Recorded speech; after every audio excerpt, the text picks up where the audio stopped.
Hello, everyone. Welcome to both Peaches and Power Bombs. I am also on the Real Wrestling community tonight, kind of in both places at once. Hope that's okay. We are going to watch Monday Night Raw tonight together.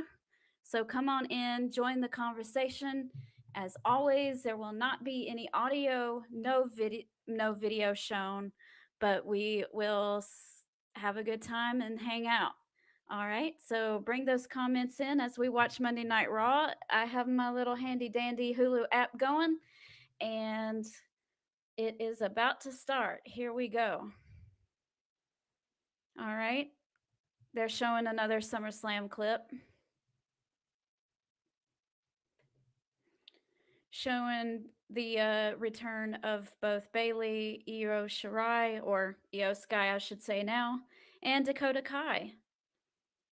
And SmackDown, we saw the return of Karrion Kross and Scarlett after being released last year. So that was a pretty pleasant surprise. I enjoyed seeing that. What did you guys think? Did y'all like seeing Kross back in WWE? As far as news, I didn't see anything. John Laurinaitis is officially done with WWE. They fired him, so he is no longer with the company. Usually, I don't like to be happy when someone loses their job, but I'm glad that he's gone, from what I hear.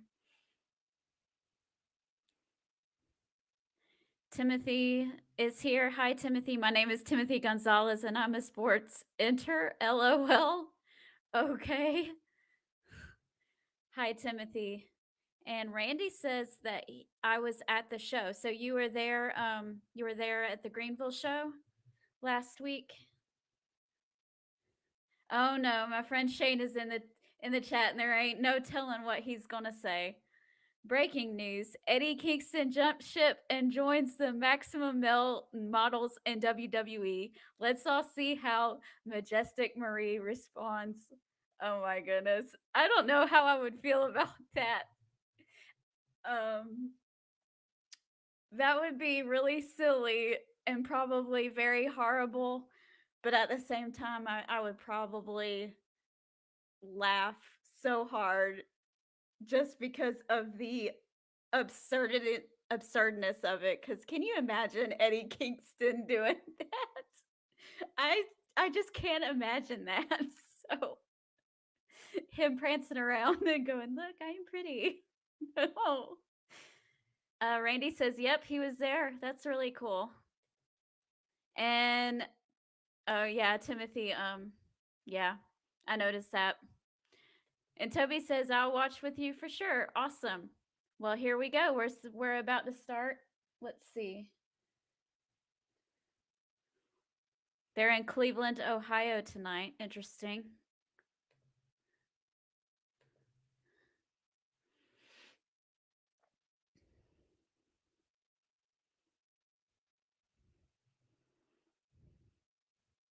Okay, tonight, Bobby Lashley versus Ciampa for the United States Championship.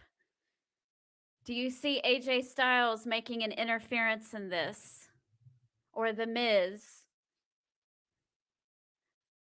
Timothy, are you making sure I don't miss Ray all day with Adam Cole is still the king?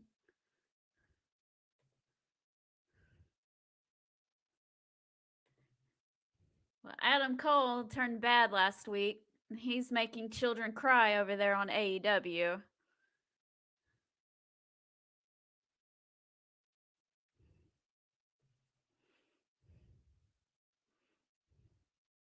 Oh, by the way, Timothy, I added a few more buttons for you. The Acclaimed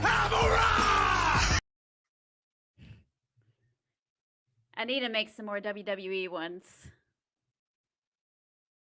Jamie Hayter still got robbed. Yeah. Okay, we have Bailey coming out with Io Sky and Dakota Kai.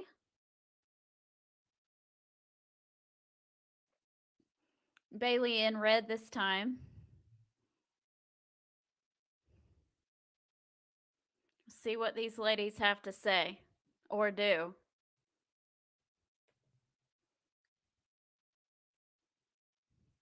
Shane says, "Wow, look at Corey Grace's jacket. He has invaded Seth Rollins' closet or Becky's."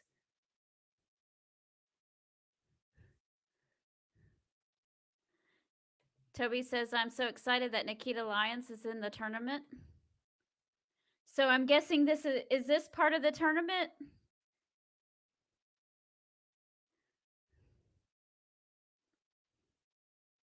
I'm guessing so because they are dressed to fight and Bailey is not, so Bailey has the microphone. Oh, all three of them have the microphone. My friend Daryl is in the chat. Hello, Daryl. I'm doing good today. The match will start after the promo. Okay.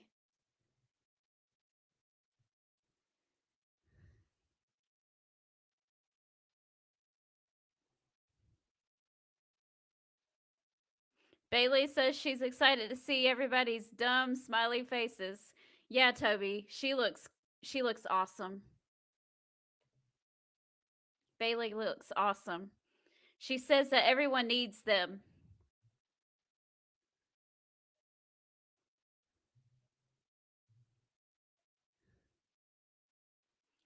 Bailey says that they have to do something to spice up the uninspired division. I almost agree with that. You're welcome, Timothy. I'm glad you enjoyed it.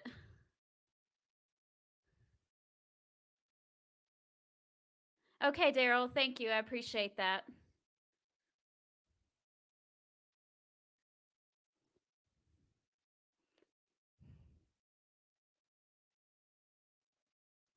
Bailey says Bianca would be nothing without her. He said that's why last week they had to make a statement for everybody.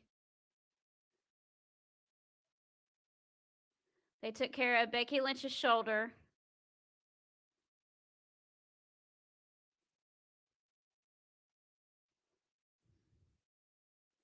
So they brought the fighting spirit out of Bianca for everyone.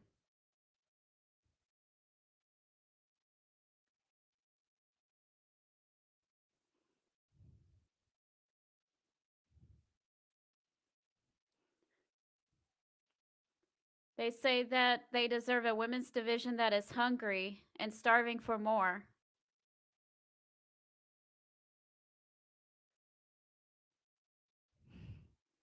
This is really good.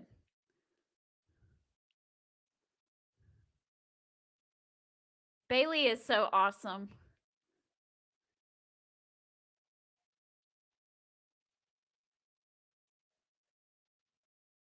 She has the question for all the idiots. What's your question?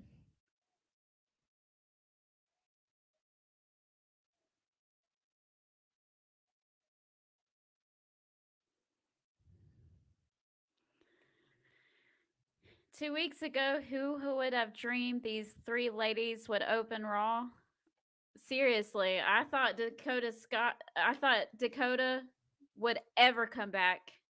I thought Io would never be on the main roster.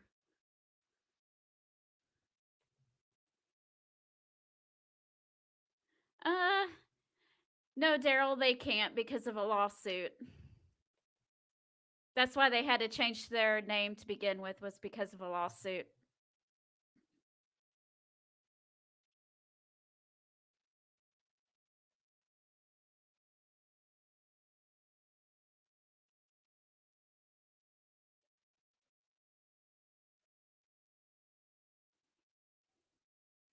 Yep. They're entering the tag team tournament. Good rumors are in. Yep. Here comes Alexa. Daryl says he's got the scoops. Okay.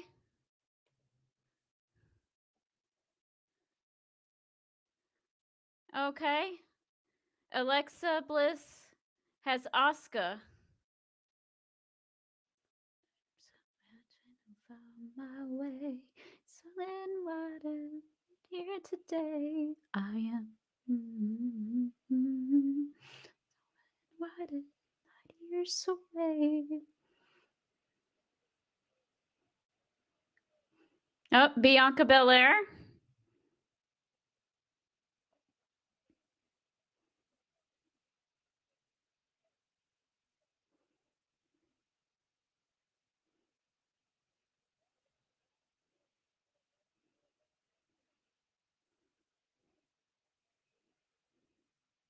Okay.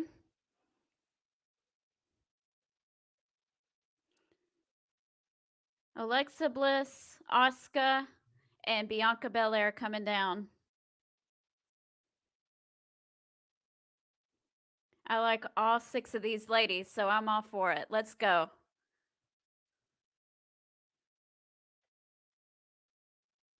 There he is. Ray all day in the house. Adam Cole is king. Just for my friend. It wouldn't be a podcast without you.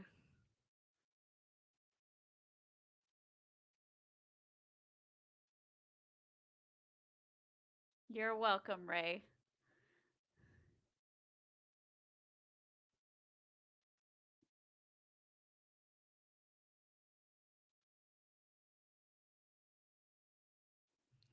They say if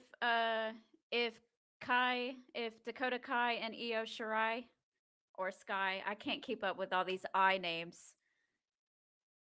They'll have to face each other. These women have last names? Yes, they do. They rhyme and it's hard to not stumble on them, but they do. Bailey is the only one with just one name. Yes, the chat party has started. The chat party has started. We want the smoke. Hey. We want the smoke. We want the smoke.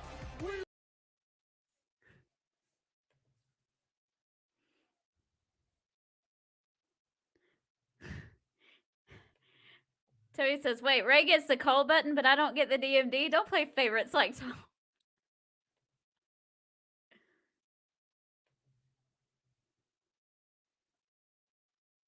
Okay. Okay. A 6-woman tag at Clash of the Castle.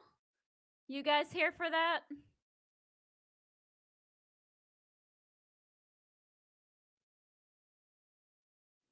Challenge accepted, says Bianca.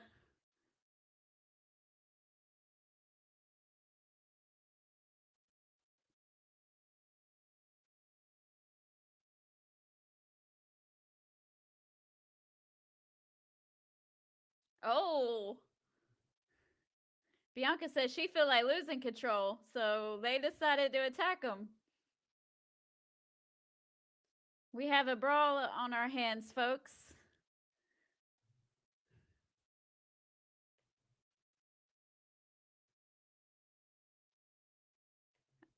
We are down for this, yes.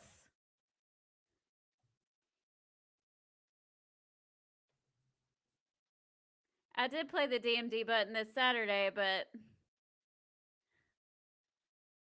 I got distracted by the possibility of a 6-woman tag, so here you go.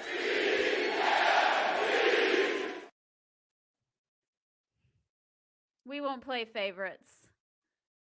Bianca is awesome.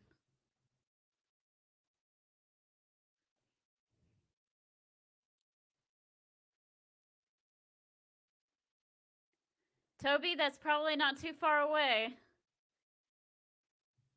I would not be surprised if that happens anytime soon.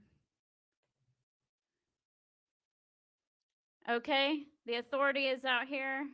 The authority figures, Adam Pierce and the likes. And we are now on our commercial break.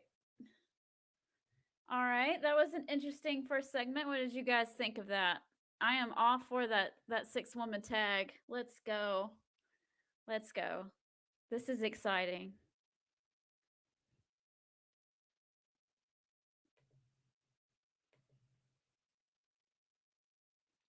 Shane says, I wish Alexa would make up her mind on a gimmick.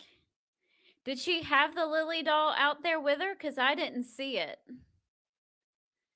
And I don't know if they're going to get rid of that anytime soon, Shane, because that doll is making a ton of money on the shop.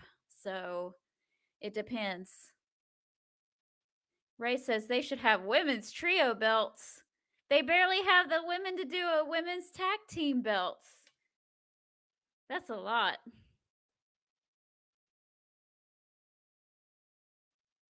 Yep. Imagine that you give these talented women the spotlight in a real story and you get something awesome. Absolutely.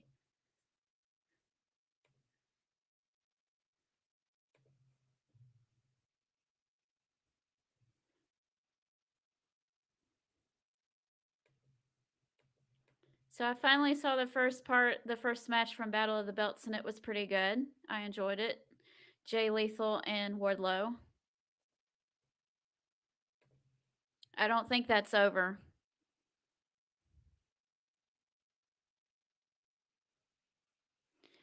Just so you guys know, next week I will not be on the podcast. My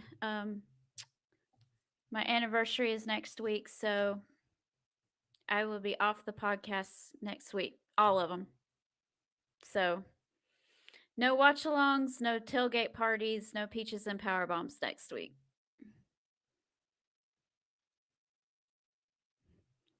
Wardlow did look strong.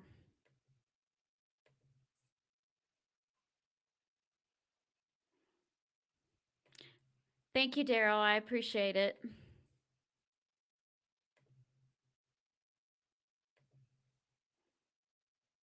Thank you, Timothy. I appreciate it.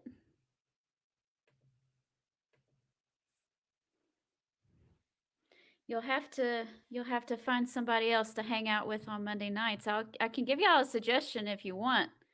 Go follow on. I think she's on YouTube and Twitch. NYC Demon Diva. She does watch-alongs for almost everything. So if you want to watch a good watch-along, go check her out next week.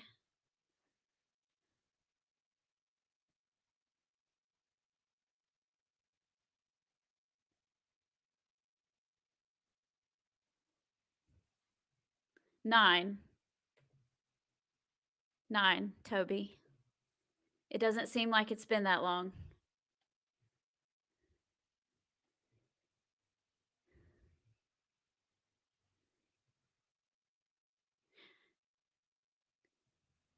NYC Demon Diva. Her name is Issa.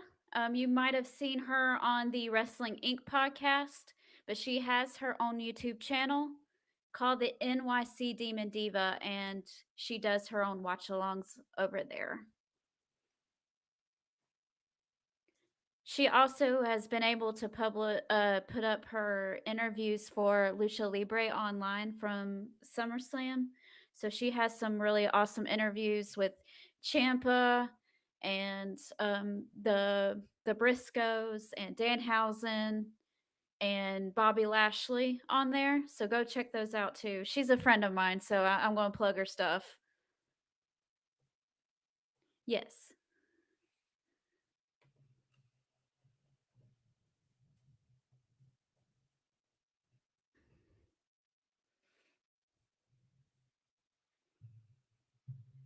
I didn't realize when I got in the chat it was going to post from both, but I put her channel name in the chat for y'all to see.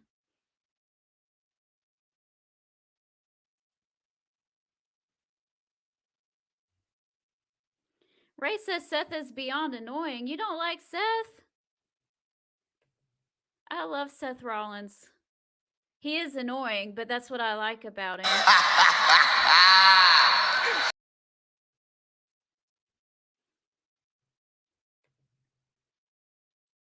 Oh, come on, Ray. Come on, Ray. Oh, by the way, I'm really sad because them stinking Mets beat my Braves this past couple days. No, thank you. Boo.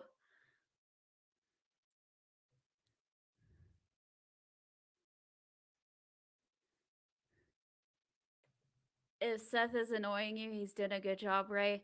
Well, I can understand. No. No love for the Mets. Go Braves. Chop, chop.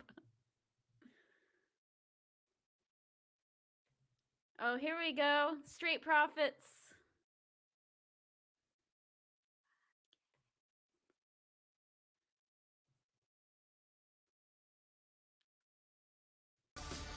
We want the smoke. Hey, we want the smoke. We want the smoke.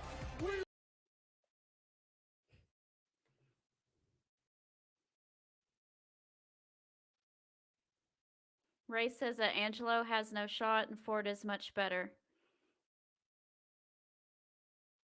You're not welcome, Toby. You are not welcome.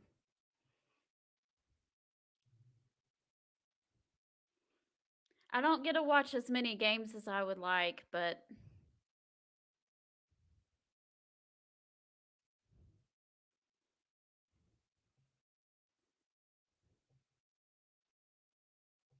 Shane does not like the Street Profits. I'm sorry.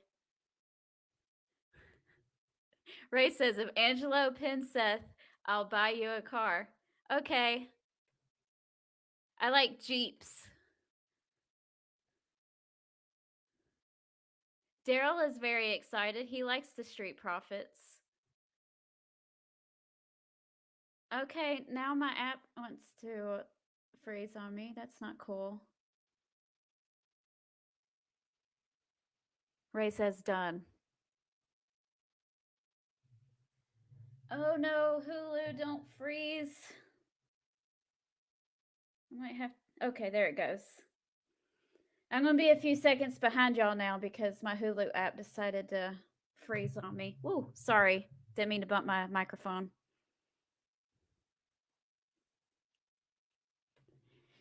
It's leading up to Ford versus Seth at the castle thing? I think so. And that'd be awesome. I'd be all for that. Timothy says in the next 2 or 3 years, Ford will become WWE champion. Sorry. Yeah, I hope so.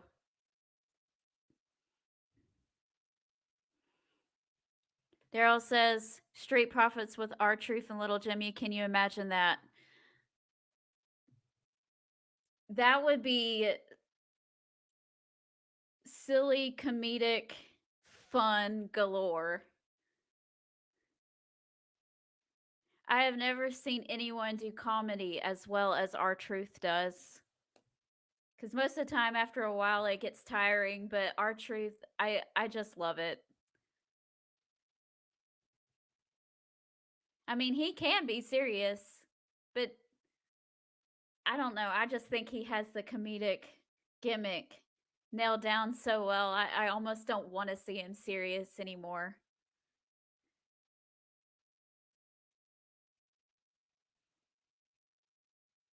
Montez Ford looks like he's having a panic attack.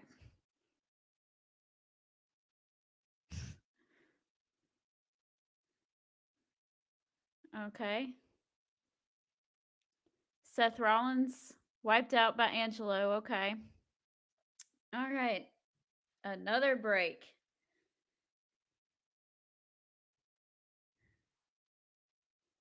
Daryl says there's a video on YouTube how he owns for 8 minutes is awesome. Check it out. Okay. Oh, Shane, what are you saying over here? I love to see what Eddie Kingston would do with the red solo cups. I would hope he would smash the Street Profits with them. He probably would if he was mad enough. If he got upset with the Street Profits enough. Man. It's fun to think, like, Eddie's never going over to WWE, okay? That's not going to happen. I mean, he's almost 41, but I think he's 41, so he's probably not going over there. He's probably going to retire where he is. But just imagine him having any encounters with some of the WWE guys. Who would you all like to see Eddie Kingston in, like, a storyline with in the WWE? Like, just theoretically.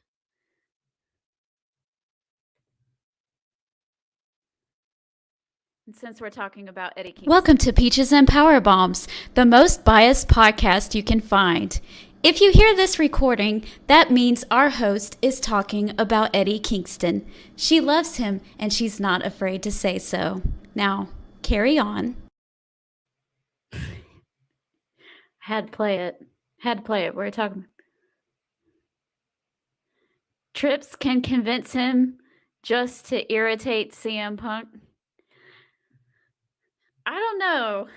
Punk and Kingston, they have real beef.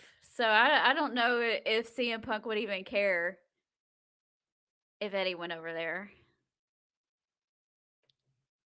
Toby's my friend. He says, Eddie, Eddie, Eddie. That's right.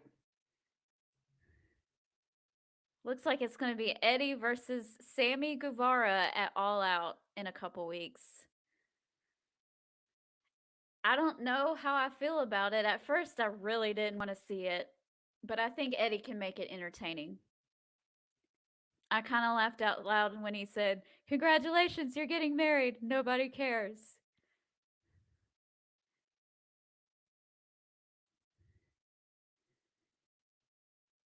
Timothy says, "Do you believe the Street Profits can make Private Party better if they had a match?" I don't know. Private Party's okay. They're okay. I just think that they need a different gimmick. But they're not a bad tag team. Toby says, if Eddie ever steps in WWE, I'll eat my own shoe. Oh, man. Just like this. And then when the time is right, it'll be me and you. But only when the time's right. Okay, we are back. Dawkins is throwing Seth into the corner. Nope, Seth counters back. Shane says, Eddie Kingston versus Happy Corbin. I'd love to see it.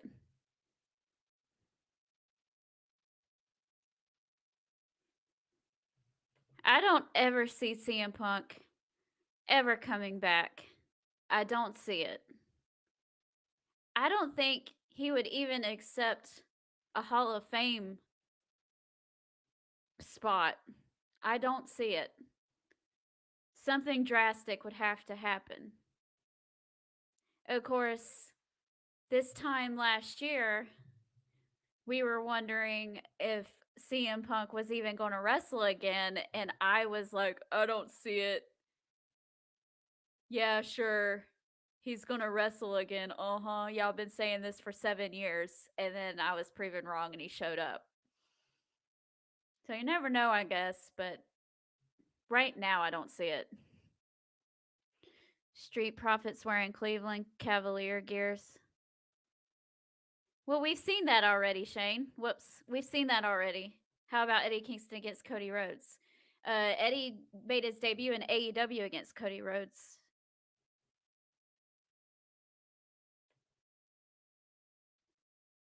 Yeah, he's not. I agree with Toby. He's not coming back to WWE, I don't think. Yeah, CM Punk is staying in AEW. Toby says that they fired the man by FedEx on his wedding day, so he's done. Yeah. That would kind of be the deal breaker for me too. That's personal.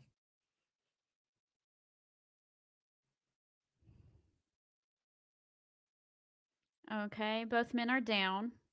Both men are gradually returning to their feet. Seth Rollins and Angelo Dawkins. Oh, Seth counters. Rolls them up. Nope, 2 count.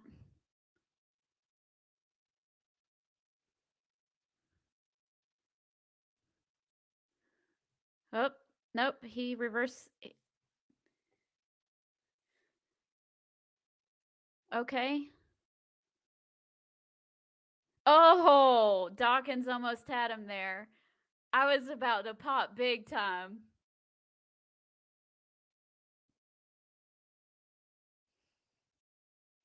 That was close. I was about to get excited about my boy Angelo Dawkins.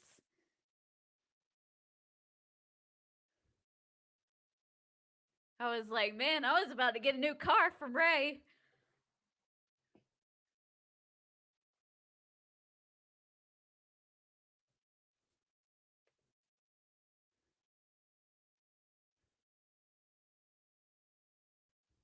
I haven't seen it yet, Ray.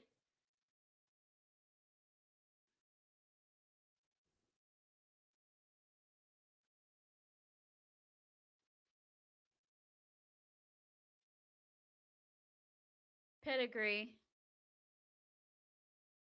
1, 2, 3. No car from Ray all day. That's okay. I knew it wasn't going to happen too. For like a split second, I was like, oh my gosh. Toby is asking, did you freak out over Miro liking a tweet like most others did? I don't know. I don't live on Twitter, so I don't know what I don't know what tweet he liked. I saw something about Andrade liking a tweet, but I don't know. Shane says Eddie Kingston versus Logan Paul. I would be on the Kingston bandwagon if this match was to happen. Well, I'm always on the Kingston bandwagon. No, wait, I scratched that. I drive the Kingston bandwagon.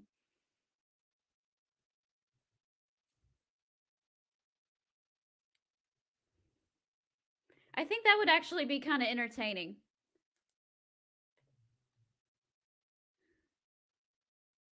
Because those two, the banter back and forth would be interesting.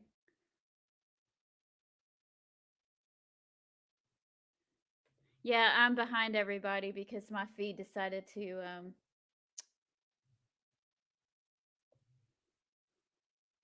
freeze on me. I see a Judgment Day promo package, I mean, with Eddie. No, not Judgment Day. It's Edge. Twitter, since you all know who's got it, not my thing. Facebook is like my old only social media. Yeah, I mean, I'm on Twitter and I keep up with stuff on Twitter, but I'm not like, I don't just sit there and refresh and keep scrolling and all that mess. Timothy, I have no idea why people are hating on Liv Morgan. I don't get it. Toby says, someone said Miro was treated better in WWE and he liked it. People lost their minds just like he wanted them to. LOL. Well, I guess if you want someone to talk about you, that's the way to do it. I mean, is somebody stalking and being like, "Oh, what likes is he liking? What tweets is he liking today?" I mean, that's kind of borderline creepy in my opinion. Ray says Dominic stinks too. Adam Cole is the GOAT. My friend Harry, hello. It's not the hate, it's just, dunno, she's like, they said it's like a return gift for her hard work, which is alright. Okay. No, you can't please most wrestling fans. It's silly. Edge is telling the Mysterios he has their backs. telling Dominic he didn't mean to spear him. He's asking Dominic if they're cool. Dom kind of says yes, but and then he shoves him. So that's a no.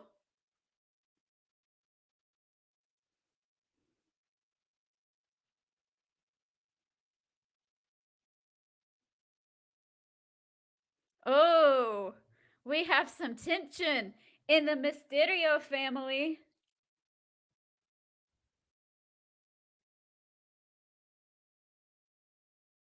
Uh-oh. Uh-oh. Uh-oh. Yep. Okay, now that I'm on commercial, I'm going to jump to live. All right. There we go.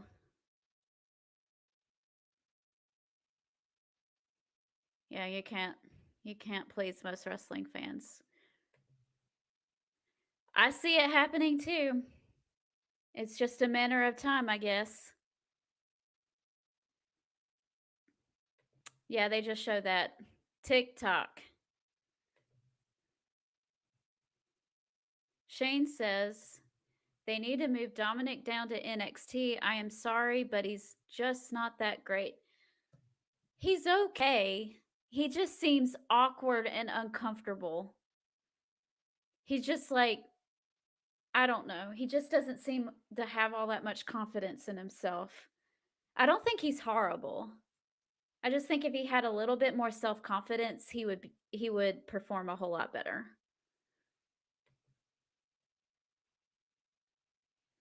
Majestic Marie, can you do a little Eddie thing like the cool stuff you put up every now and then? It would be nice. What, my buttons? You want to see my Eddie Kingston buttons? I've got like 3 of them, and I think I played 2 of them already. Except for my favorite one, which is this one. Fight me! Fight me! Fight me! Fight me! Fight me! Don't fight me!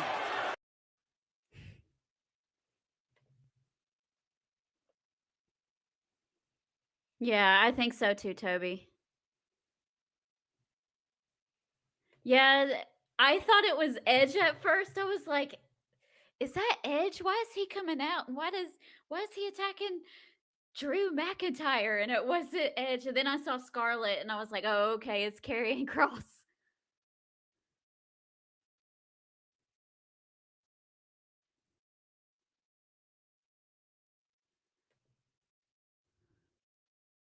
But him like that, it would be like seeing Stone Cold. Yeah.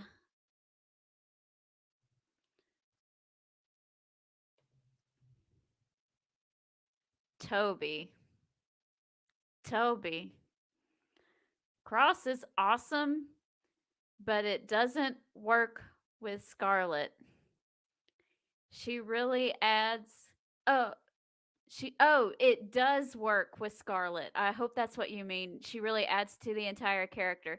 At first I read it says it doesn't work, and I was like, oh, I was about to play my fight me button again. It doesn't work without Charlotte. That's true, Toby. It doesn't.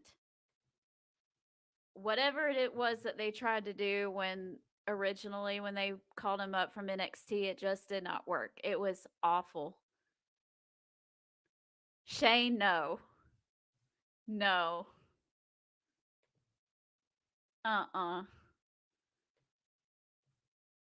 Shane. Girl. No, I don't need a Ty and Sammy button. Ew.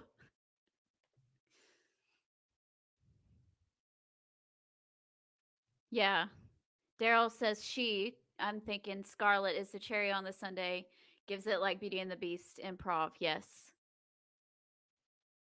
Toby says that he hopes that they let Scarlett wrestle. She's actually pretty good. I've never seen her wrestle, so I'd like to see that too.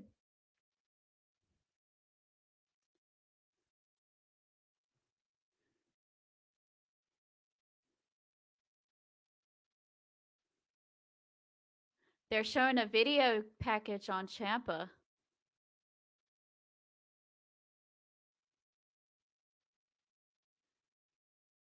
Oh man, they showed his NXT stuff and called him a Blackheart. Does that mean No One Will Survive will be back? Please.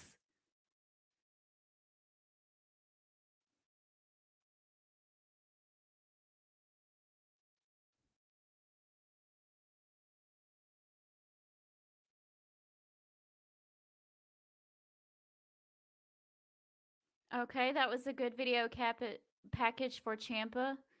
It tied in his NXT stuff with his main roster stuff, so that's awesome. Okay, we have a interview with The Miz.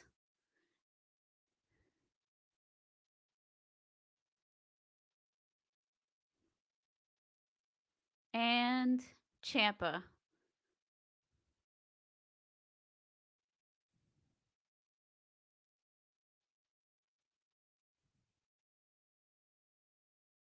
He asks Ciampa a question, but Miz decides to answer.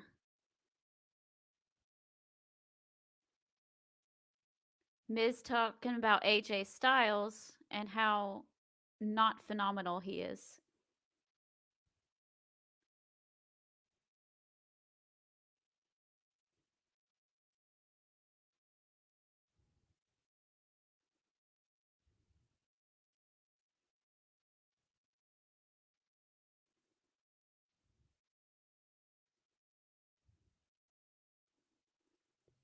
Ciampa says if you want someone to believe in Ciampa. And he believes in the first United States champion, Harley Race, for Harley Race is the one who trained him. He's dedicating it to the king, Harley Race.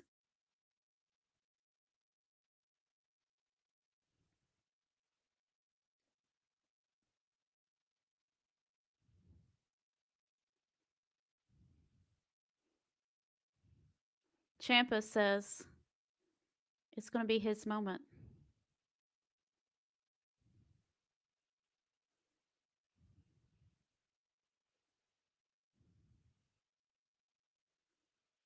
Oh, wow. That was a really good promo. Oh, gosh. Really good promo from Ciampa. And now Ezekiel is in the ring. I know, Ray. I really hope he gets Tommaso back. Ray says that Bobby should crush him. Oh, here comes Kevin Owens. Yeah. That was pretty special moment. Yeah, No One Will Survive is the best entrance.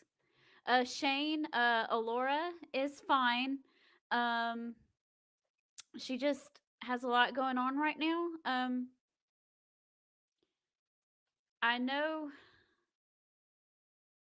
she's gonna be. We're all gonna be on the round table rumble thing tomorrow, and we will post a link to that on Peaches and Power Bombs. So that'll be live.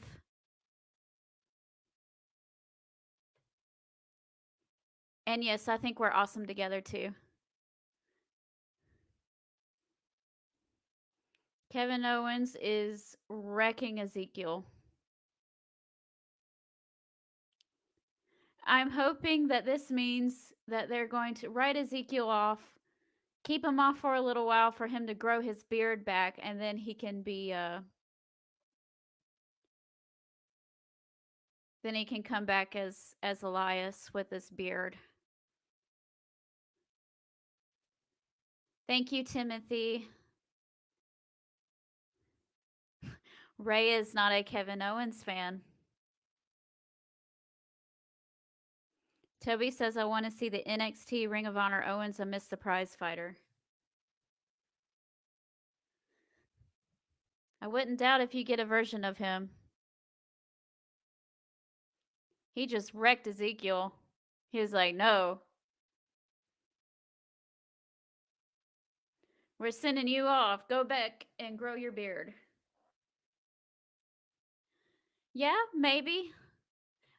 She works she has to get up really early in the morning. Like she usually has to be at work at like 4 o'clock in the morning, so she usually can't stay up all that late. But she did say that she wanted to come and join us for part of it at some point. We need to collaborate and decide that. Daryl says, I like how he does the stunner funny, but he makes it look good. Yeah, Brian, I like Elias much better too. Triple H is a huge Kevin Owens fan. I don't blame him. I'm a huge Kevin Owens fan too. We have another break.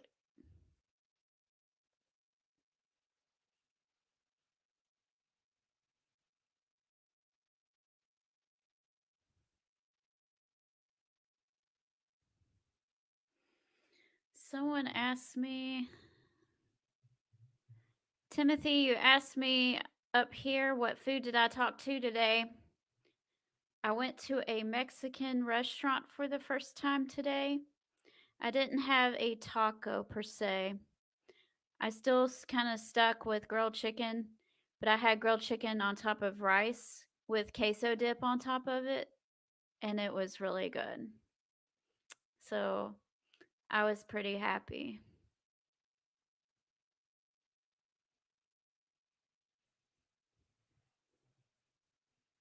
This ad is getting on my nerves.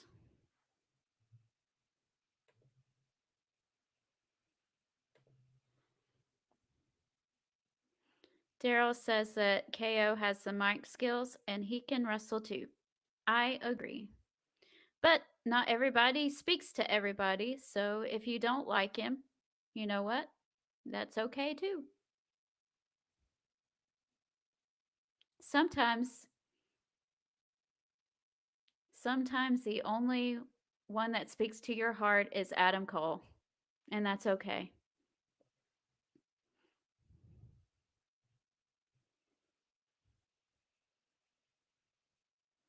We all know, or should, the old NXT people that were buried will be brought back to life by Triple H. Well, can you blame him? I mean, I like those people too. So, bring them back. They're talented. You have to agree it's better than what they were doing before. Brian Quinn asks, what do you think about USA wanting an interim champ because they want a champion to appear more in the US? I haven't heard anything like that. I don't know. I don't think that they should have an interim champion. If they wanted something like that, then they should say, hey, can you get one of those titles off of Roman? That way we can have, a champion that might be on TV every week. That's what I would do. I would just take one of the titles off of Roman. I like this other dude. What's his name that he wants in with the bloodline? He used to tag with. Oh, that's Sami Zayn.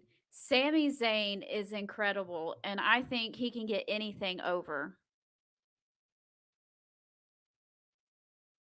He can take the biggest pile of garbage and get it over with people.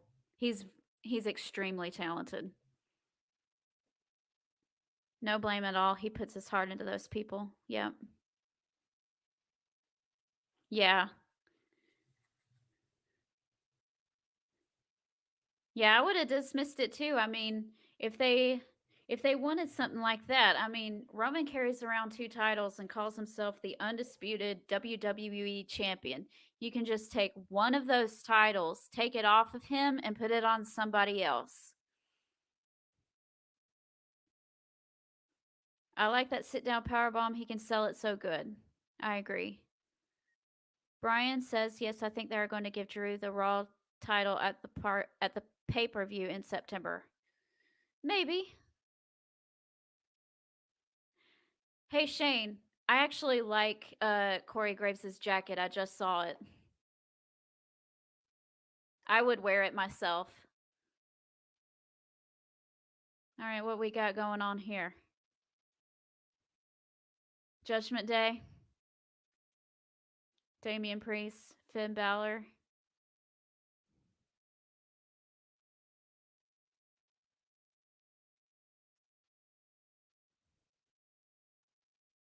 Rhea Ripley's not with them.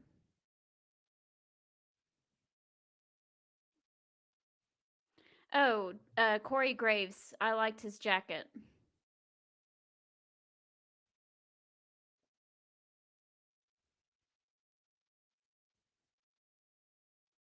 Yeah, Timothy, that's what we were talking about, the USA Network. Shane says, I hate the term interim champion. As far as I am concerned, Mox is champion. He's talking about over in AEW, they have an interim champion. I think they're just trying to seem like a legitimate sport type thing because the UFC does that. If one of their champions gets hurt and he can't fight anymore, they'll have an interim champion. And when he can come back, then I think the two of them have a fight. Is that the way that works over there? I don't watch the UFC. I just know that when someone gets hurt, one of their champions in the UFC, they'll have an interim champion while he's away. Toby says, I like how they call Priest an up and coming guy when he's like 42. LOL. Well, up and coming doesn't mean young. It just means that he's not like at the highest of highs yet. And he's not. He's still kind of mid cardish. So that's all that what up and coming means.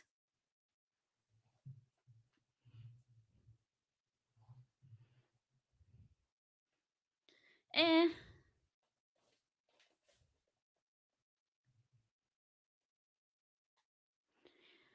Yeah, I don't blame USA either, Toby.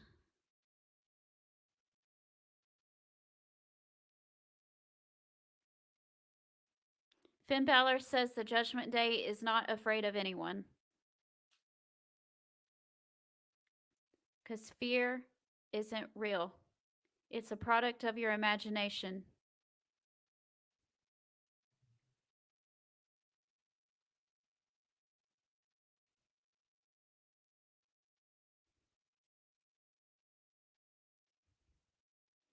This is weird.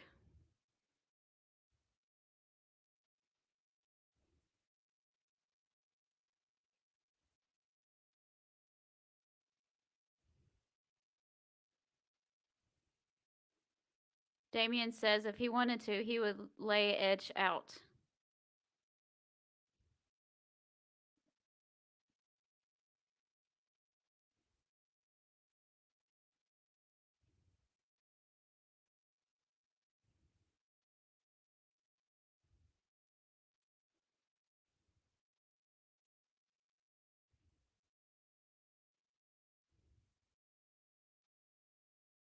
Okay.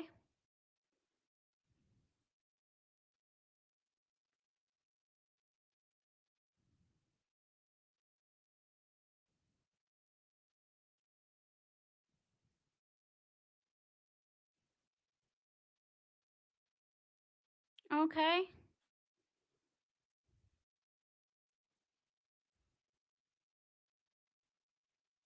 Oh, he says the Judgment Day will end you, Edge. And when they're in Monday Night Raw is in Toronto, I don't remember if he said next week or the week after, but it will be one-on-one. Damian Priest versus Edge. Let's do that. I would almost have Damian Priest beat Edge too, if it was up to me.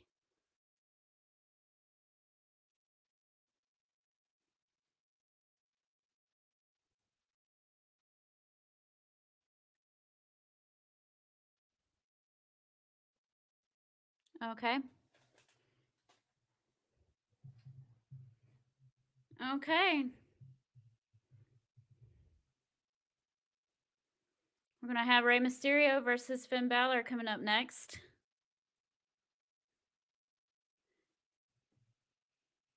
Brian says, I love Roman, but USA does deserve a champion. Yeah, I agree with that. You hate to like me? I see what you did there. I like that. Hello. Welcome to Peaches and Power Bombs. Glad to have you. We are hanging out and watching Monday Night Raw. Toby says at this point, does Roman even need a belt? He's so over. The belts don't make him what he is now. No. And I agree with that, but you want the right person at the right time to defeat Roman. Roman's had that title longer than anyone in the past, I think they said 25 years. Was it 25 or 35? I think that's it. He's had the longest title reign in modern history, in modern era. So you want to do this right. You don't want just anybody just coming in there and taking a title off of Roman. You want it the right story, the right person at the right time. So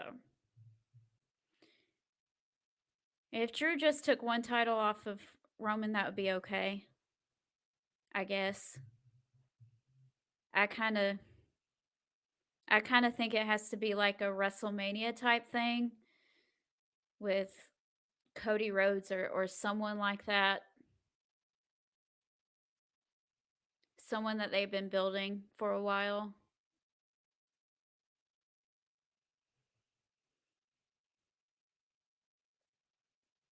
Brian says that Dominic turns on Ray and Edge.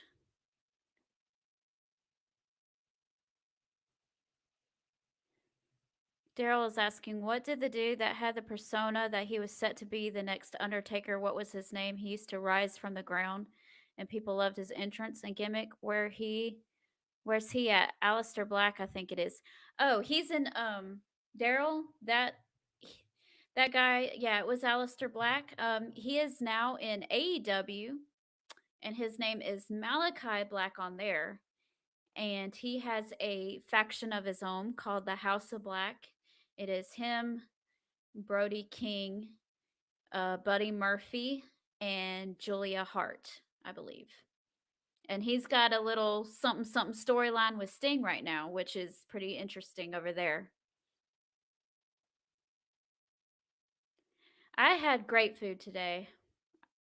I behaved myself at lunch. I had a grilled chicken breast and a salad. And then for lunch, for supper, I still kind of behaved myself a little bit, but not, I still had cheese. So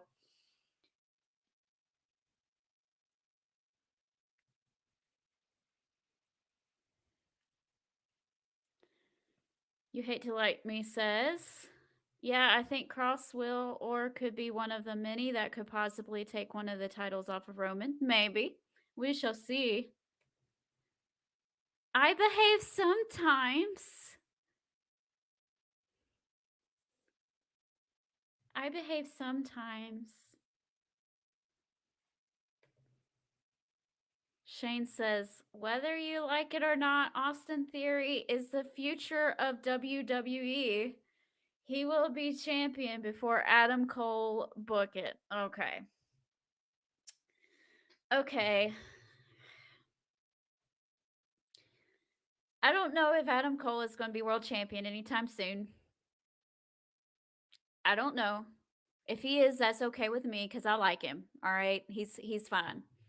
If it was my decision, I'd pick somebody else. You guys know who that is. Anyway, Austin Theory is really good. I've been watching Austin for years because he's from here in Atlanta. So I've seen him on the indies a lot.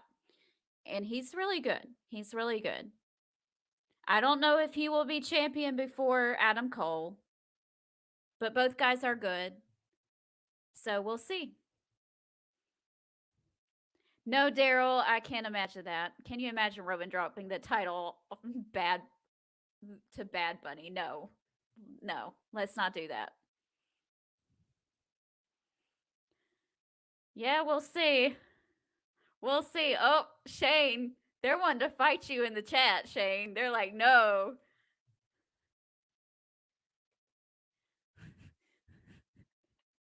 Shane says, hey, Austin Theory is going to be champion before Adam Cole and everybody else. Fight me.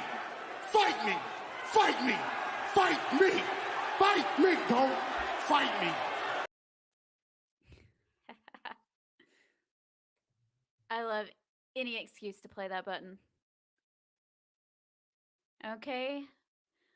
Rey Mysterio is coming out to the ring, but Dominic is nowhere to be found. Oh, the drama.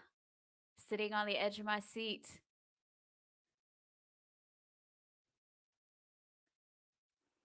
He's doing a good job as a heel. People hate him.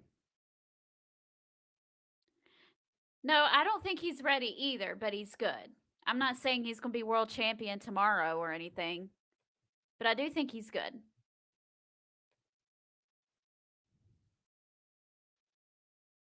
Maybe.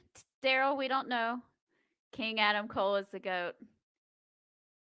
Yuri. Hello, Yuri. Hi, can I ask questions here? If it's about wrestling, sure. We're watching Monday Night Raw.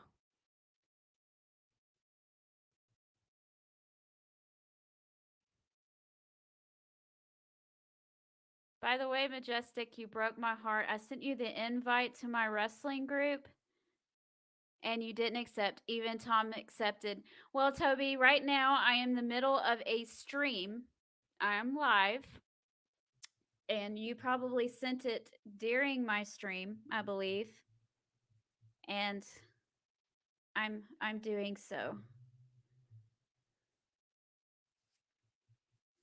I'm watching. I can't get on my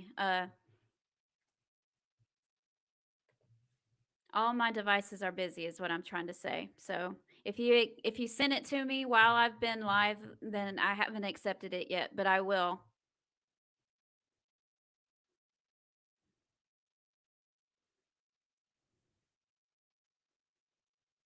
Yuri says, "Love your watch-alongs. Makes watching WWE better. My friend actually recommended this awesome channel to me. Do you know Joe? He said he knows you from long ago."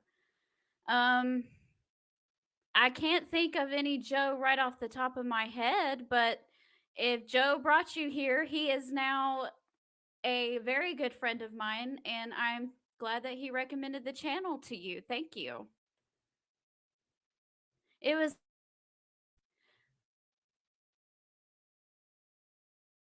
I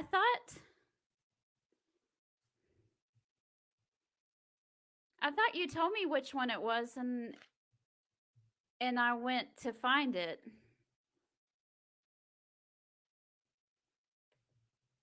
Don't be surprised if Eddie Kingston becomes champion coming all out. That's not going to happen, Timothy, because he is fighting Sammy Guevara at All Out.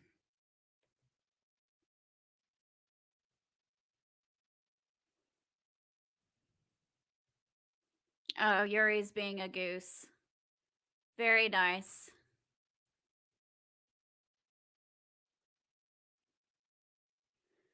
I don't mind little geese in the chat. Very funny. I need to make a goose button for people who tell jokes.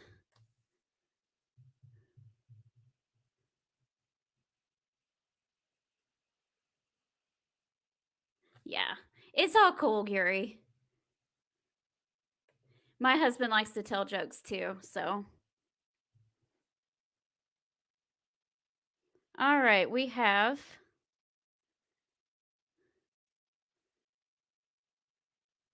Nope, Ray kicks out. Oh, Toby, if you sent it in a message to Peaches and Power Bombs, I probably didn't see it. I'm sorry. I will go in there and look, though.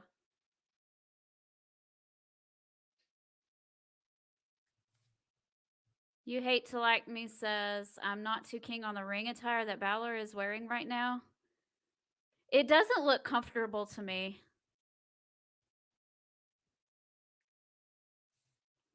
It's called Talking Wrestling, the name of the group.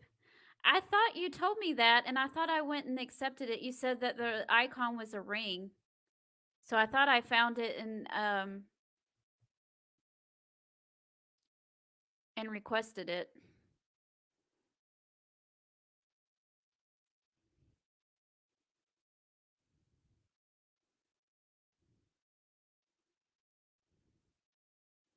Okay. Ray striking Balor. Kick to the face from Ray. Clothesline. All right, some back and forth.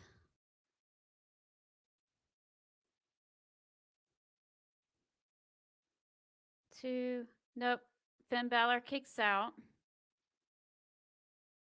Brian says, miss the demon. I like Balor. Yeah, they kind of messed him up, though. The demon Finn Balor. That was a mess. The whole rope thing. And then they never explained what happened there. It was just so weird. Daryl says, I hope he does the Three Amigos suplex. Well, maybe he will. Counter by Ray.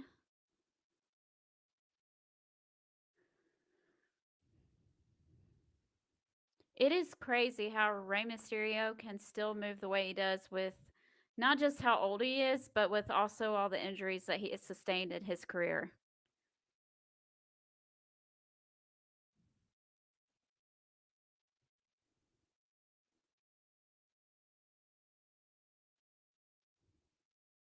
Damian Priest didn't look happy. Timothy says this watch along has been shared to the talking group. I thank you for that. Appreciate it. 619 to Priest, but Balor has Ray face into the post.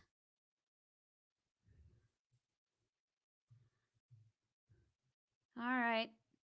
We are at another commercial break. Match is okay.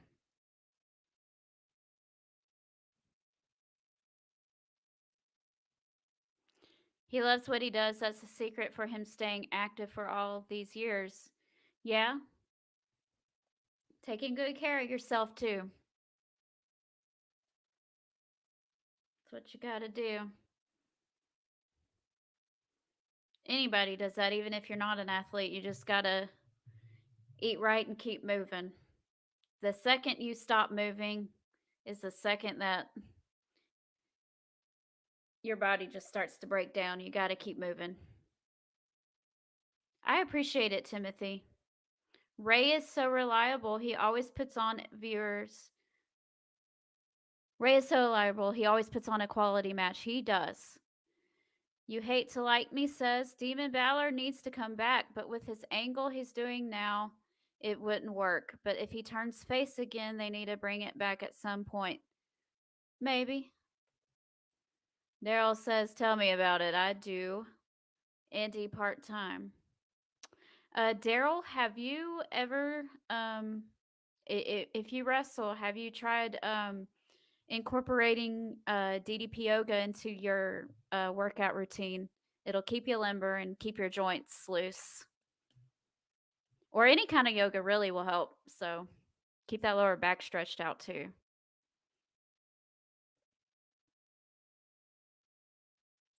Brian says, been watching wrestling for a long time. I sat in that bingo hall in South Philly at ECW. Wow. I think I was probably like 6. Shane says, I was just thinking how old Rey Mysterio is. I remember him when he got started in the old ECW arena. Wow. Daryl says, absolutely, I do lots of stretching. Good for you.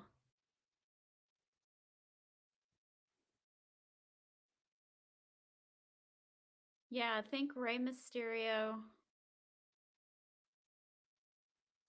I think Rey Mysterio is either mid 40s or early or getting very close to being 50, but I'm not sure.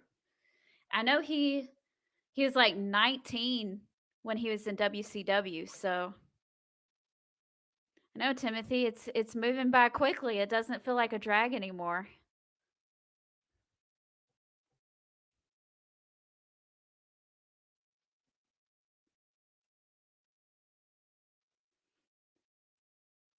Sorry. Woo. It's been a long day.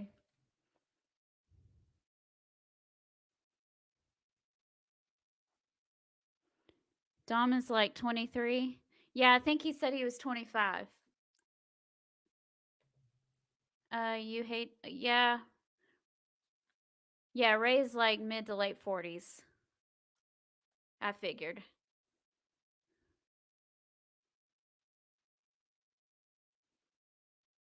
So, is anybody wanting to go to WrestleMania this year? I want to go to WrestleMania, but I'm really picky about where I go. I don't want to go to California, so I'm thinking about the Philly one. I have a year and a half. I have 2 years to think about it, so I like I went to Orlando for Revolution, so I'm more keen to traveling to wrestling events now. Daryl, EBW is in Puerto Rico. We perform in the North Towns. My gimmick is a mix of Blade with Ron Simmons, APA, and to honor Edge, my ring name is Sledge. That's cool, Daryl. That's really cool. I was listening to Dutch Mantel's podcast last night, and he was talking about wrestling in Puerto Rico. Brian says, the commercials are killing me, no joke. Shane says, I'm classic Memphis wrestling old. Yes, Timothy, you like to mention that every time we come on. Jamie Hayter to Timothy Gonzalez is Eddie Kingston to Majestic Marie. Brian says, I saw WrestleMania the last time it was in Orlando. I would be willing to go back to Orlando if WrestleMania ever went back there. I've never been to a WrestleMania, and I want to make sure I get to go. Edge is coming out. Attacks Damian Priest.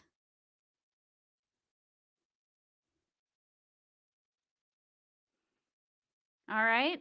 Priest and Edge are now fighting in the crowd. If I was in that crowd, I'd be losing my mind.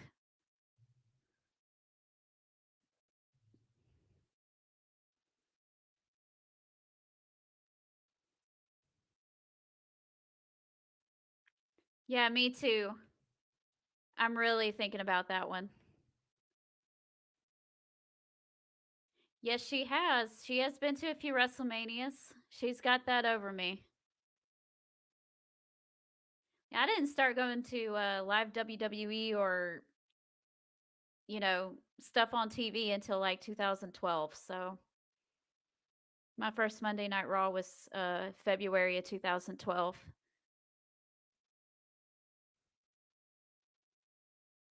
Okay, they are exchanging blows in the ring. Rey Mysterio and Finn Balor, they are now alone.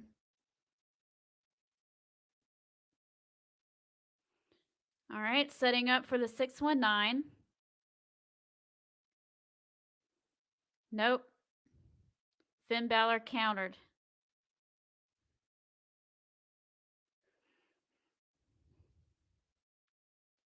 Drop kick. All right, Finn Balor is climbing up to the top rope. If he takes longer than 4 seconds, Rey Mysterio's moving. Yep, there it is. Every time. Hurricanrana 619 set up once again.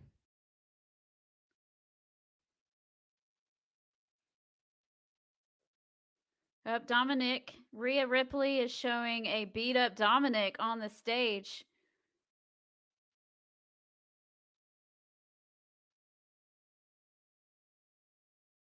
Up Finn Balor gets a hold of Rey. Up back to the top. Coup de grace. 1, 2, 3. Intriguing. I'm surprised. Man. Dominic looks like he's had better days.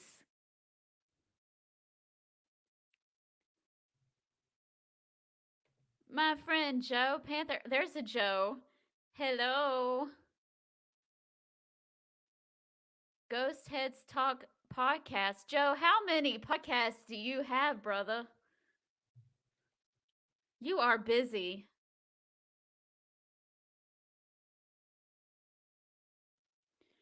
I had the privilege of being on the Dudes at Ringside podcast a couple weeks ago for a a SummerSlam prediction show. So go follow the Dudes at Ringside podcast. They do awesome work over there. Toby says good storytelling. Nobody will see the Dom turn now. I don't know. We're seeing, you mentioned it, so maybe we will still see it, but that's okay. He says, yes, I have too many. Rita is a strong chick. She carried Dom out like a sack of dirt. Yep. Like a sandbag.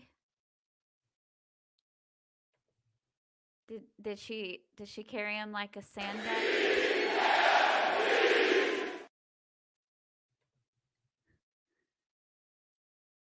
Yeah.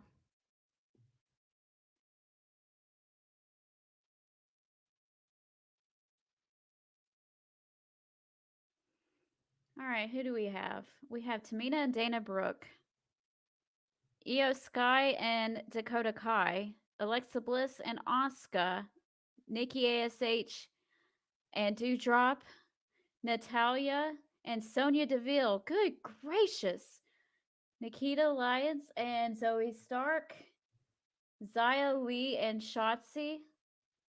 And then I didn't see the last one. It went away.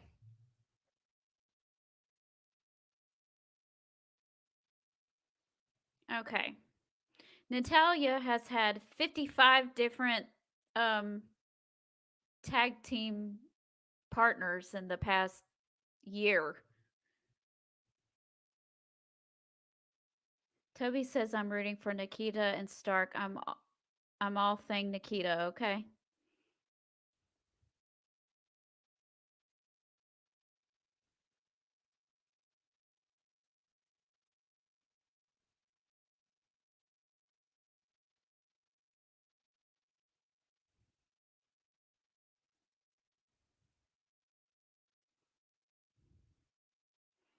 Brian says somehow they will slide Banks and Naomi into this.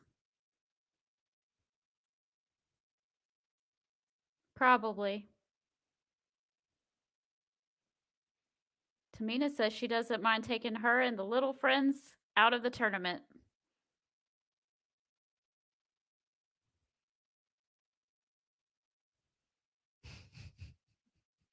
Io Sky says she doesn't like her.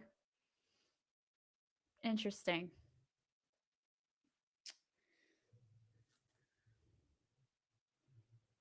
I'm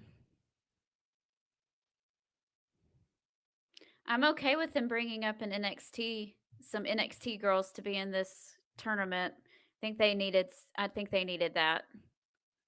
I didn't see who the last team was though. Can y'all tell me who else is in the tournament?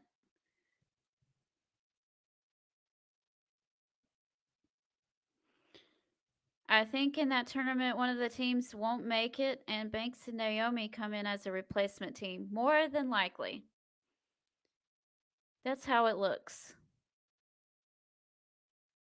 Toby says, I say go back to her ending name Viper, meaning Piper Nevin.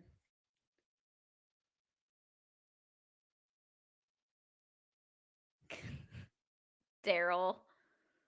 Y'all silly.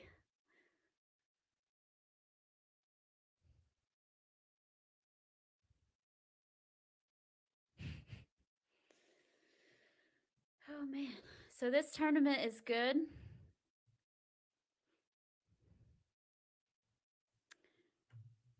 The women's tag team championships will probably mean something. I'm all for that. Make the women's division better. Make the tag team division better. Make the mid-card titles important. Bring back that history, that prestige. Let's do it. I am all for these changes. Silly rabbit tricks are for kids. LOL. They need to get the women's belts back in the mix.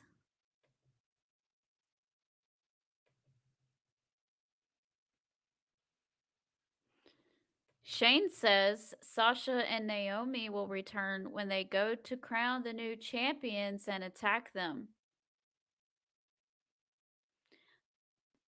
I don't know about attack them, but Shane, that's a good point. Can have the new champions crowned, but then have Sasha and Naomi come out, just do a face to face and be like, no, we are the tag team champions, not you. Kind of like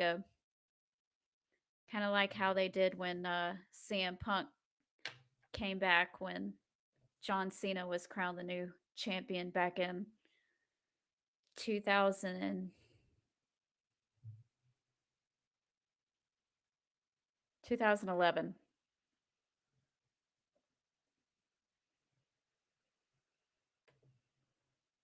Yes, some are good, but Tony has it and tell it how it is and how it happened. Okay. Now, after the tournament, have the champions work all 3 shows like they were supposed to do when they first introduced the titles. Doesn't NXT have their own women's championships? So it'd be a little weird to have the main roster ones come down there if they have their own, wouldn't it? I saw the Natty and Sonya one. I think it was on the top on this side and it was the top. I think it might have been maybe Raquel and someone else. How about Sasha and Bianca jump on Naomi? I don't know. This is what I love about us wrestling fans. We have opinions and theories. I love this community. See, this is the way it is. See, he makes a good point. This is what wrestling is all about, okay? Wrestling is subjective. We all have our own ideas and our own opinions. And just listening to how people perceive stuff, how people read stuff, what they think, how they react, and respecting that and being like, you know what? I never thought about that before. It's a lot of fun. It's a lot of fun when it's done right. And people aren't jumping on each other for having a different opinion. Anybody can have their own opinion unless you say that Eddie Kingston stinks, and then I don't want to hear it.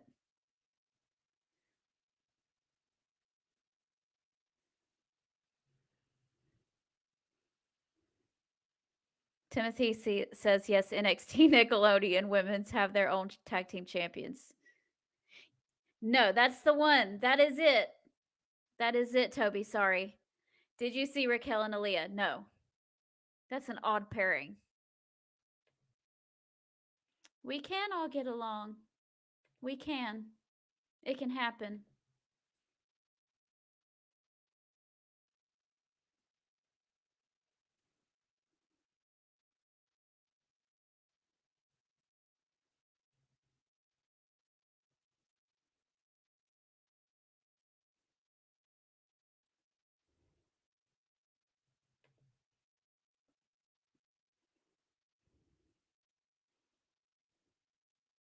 Raquel as a fiance, IBS baby.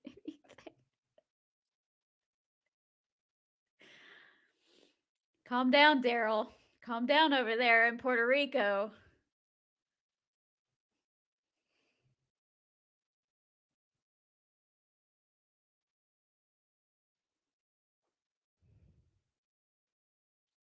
Dana Brooke coming out. I think they need to get rid of that 24/7 title. I bet it is, Daryl.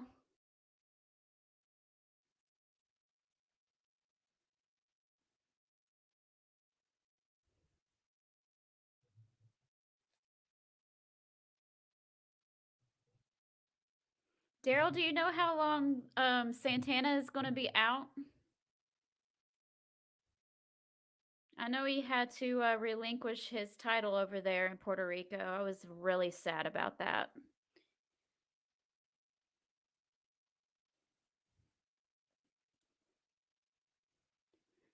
Says, I have heard from a very reliable source that the black and gold NXT is coming back. Well, I really hope so. Cause I don't like that the NXT 2.0 stuff. I tried it once and I saw a girl in feety pajamas trying to go to sleep in the middle of her match, and I was like, no, I can't do this. Toby says, as a huge fan of women's wrestling, the attention they're getting now is so nice to see. It is. Now that Triple H is in charge, I bet they will. The 24/7 has been like a joke title. Santana, like in Santana and Ortiz.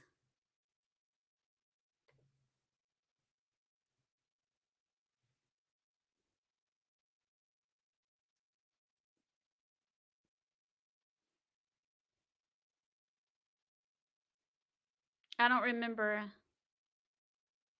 Oh, it's not a. It's Santana is a guy, and he was a world champion there in Puerto Rico at one of y'all's newer promotions, and he had to relinquish the title because he got hurt in the not war games. Yeah, he got hurt in that one match.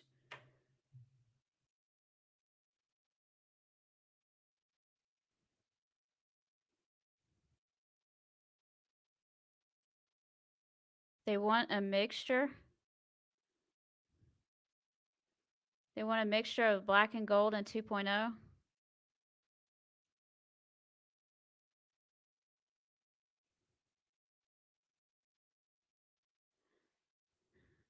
Says NXT 2.0 is too colorful and bright for me.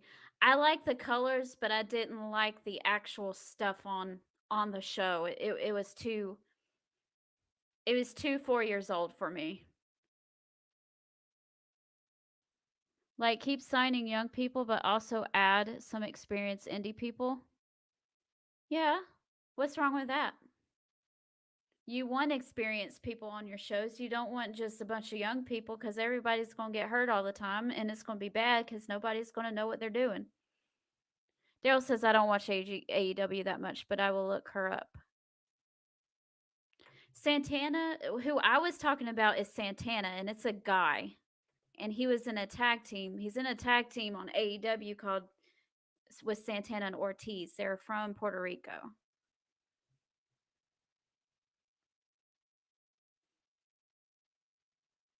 I think Timothy's talking about one person, and I am talking about somebody else, and we were like confusing that poor guy. Okay. Timothy's talking about one person, and I'm talking about somebody else.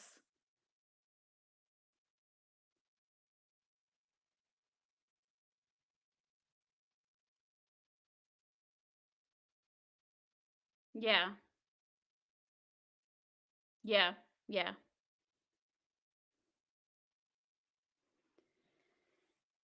All right, it's 9:30.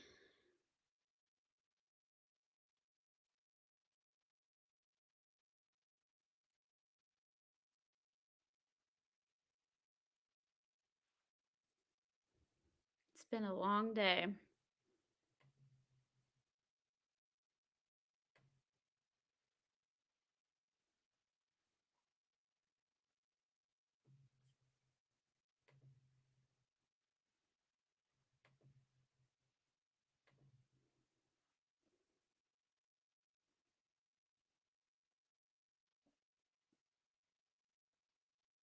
Yes.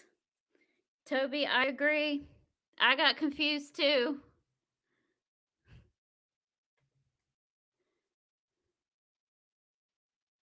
Brian says, just look at what Triple H did when he was running the NXT Black and Gold. Love that. Yep, I loved it too.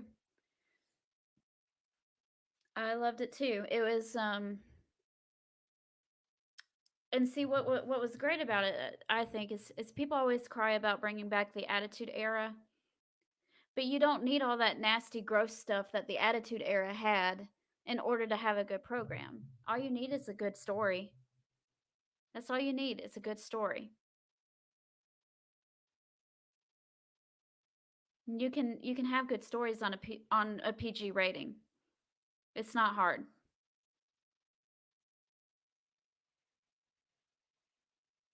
I don't think so, Shane. I don't think they're related. Timothy, I'm glad you're having a good time.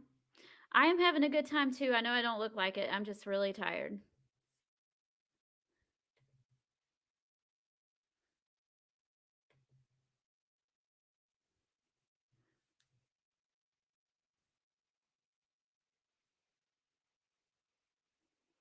Daryl says there's some good indies here that are hungry and wanting a shot to NXT or WWE. In my case, WWE is just a dream.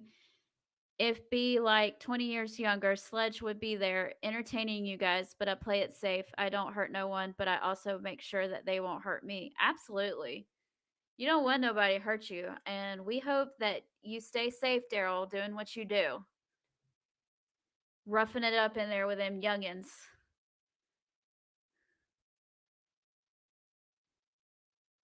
I could never do this.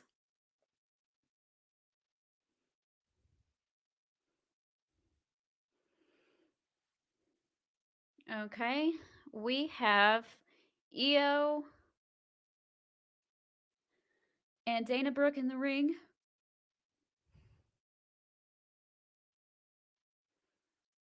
They are keeping Dana over in their corner.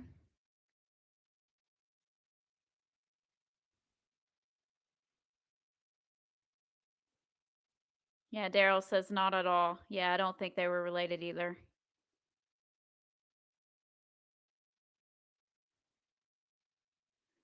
Toby says it started changing. NXT started changing for the worse when it hit USA. Maybe.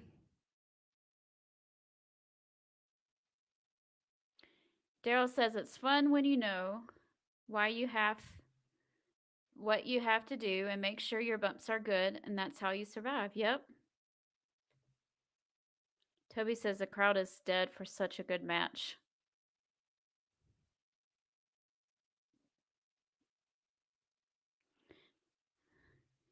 I have too. I've been to some indie shows that were more entertaining than WWE shows. There's a little promotion right outside of Atlanta that I like to go to called Southern Honor Wrestling. And I've seen some of the best wrestling and the best shows there, and they have great storylines, great stories over there. A couple years ago, right before AEW hit TV, Chris Jericho and Kenny Omega showed up at the very end. Kenny Omega like ran right past my face. It was like this. I was the first person to see him. That was crazy. And I had only paid $15 to get in the building, and Kenny Omega was that close.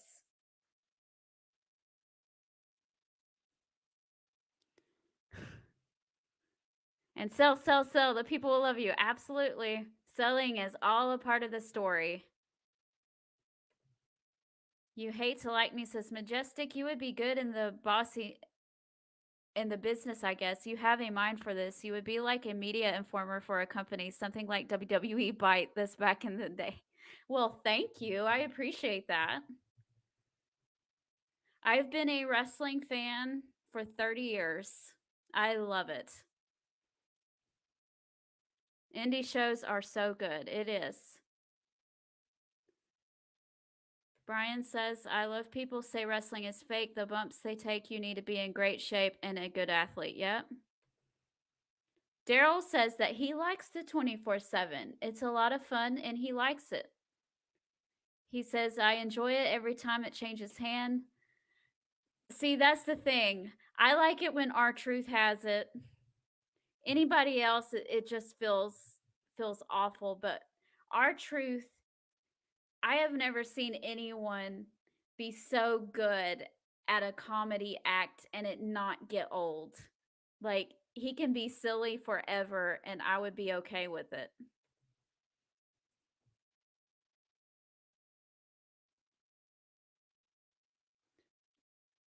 Tamina is up on the top rope.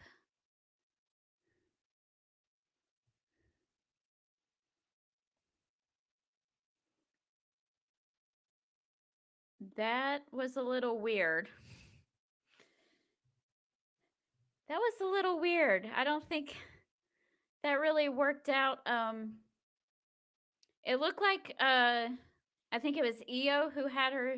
I don't think she got her feet up in time. That was weird.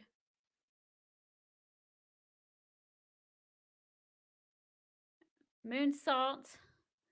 Io gets the 1, 2, 3.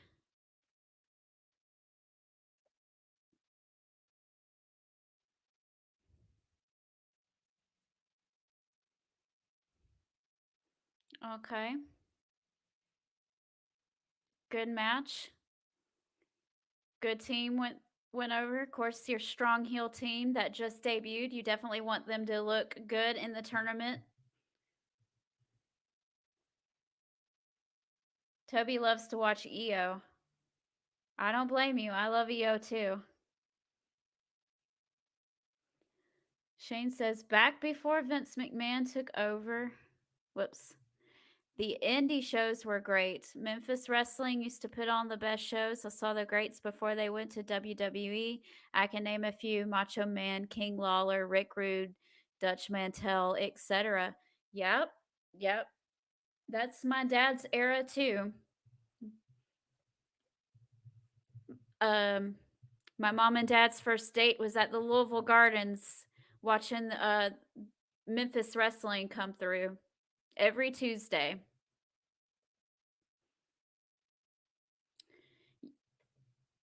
Indie wrestling is awesome to watch and be part of. You may be supporting a future star of tomorrow.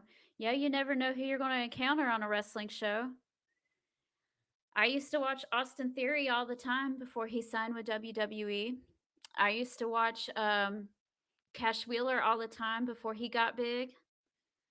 Who else? I think I saw AJ Styles once when he was in NWA Wildside. Who else? Who else have I seen?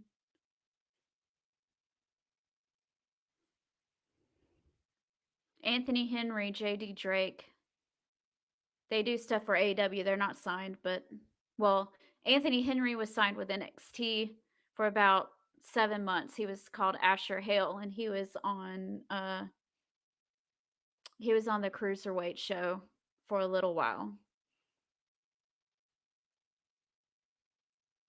He had sold his house in Augusta, Georgia, moved his family to Tampa, and then 6 months later, after he signed his contract, they released him. Then had to move his family back to Georgia.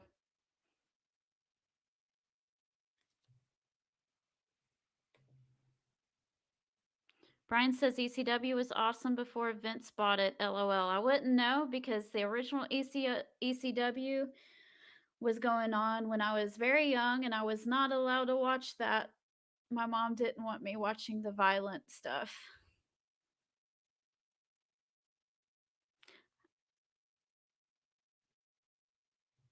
Oh, Randy.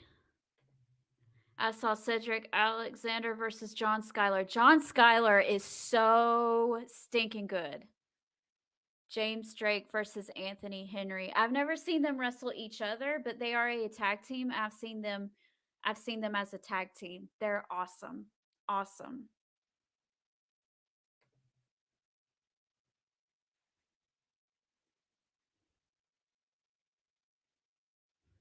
Yeah.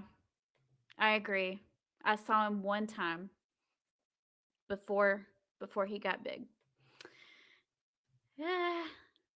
I'm okay. Not seeing the original ECW. I am not. I really don't like the violent type matches, the death matches, the barbed wire stuff, the fire mess. That's not my cup of tea. I know that's weird. I know it's crazy. Do not ask me why I don't like that stuff. And my favorite wrestlers of all time is Eddie Kingston and Mick Foley. I know it doesn't make any sense, okay?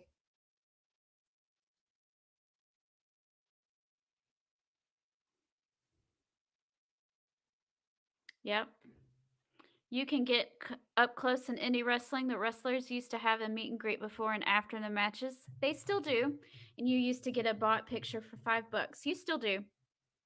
Or at least at the ones that I've been to. Most of the time, you can go up and talk to them and not pay anything.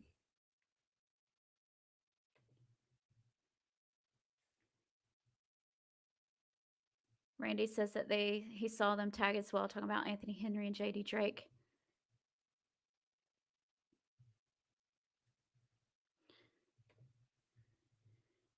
You Hate to Like Me says, like some people I know personally, Luca Daniels and Marcus Cross and Chase Emery, these guys have real talent and are going places. That's awesome.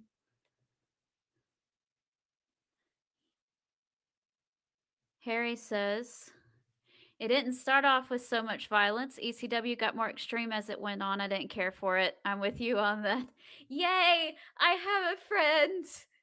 I don't usually have a friend when it comes to ECW and all the violent stuff.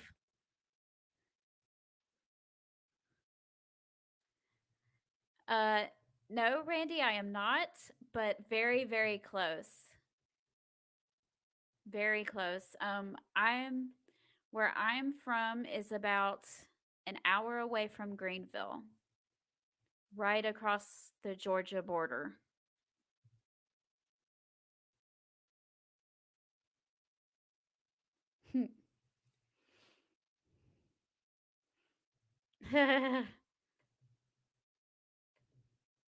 I've heard stories about New Jack. I've never seen any of his stuff, obviously.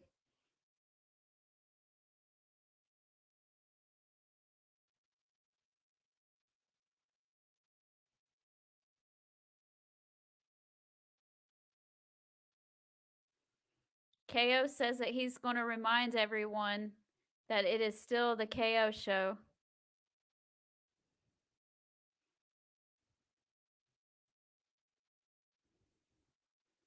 Harry says that You Hate to Like Me is Chris, the People's Podcaster, LOL. I can't keep up with everybody's names coming at me and all with all different kinds of profiles. Okay. I know where Easley is.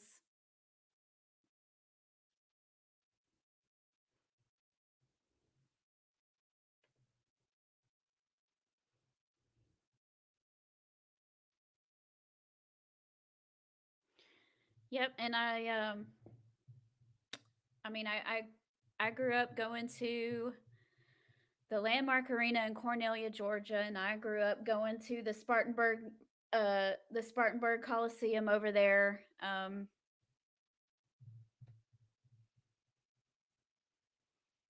My very first Monday Night Raw was in Greenville.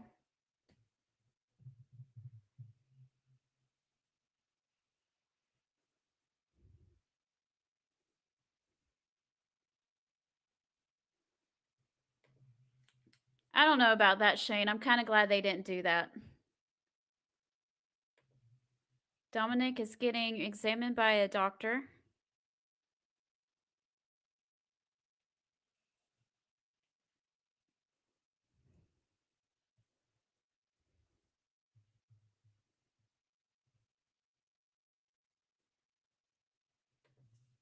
Majestic, if you're in Georgia, you need to go see SWA. It's a great indie promotion. Where is SWA?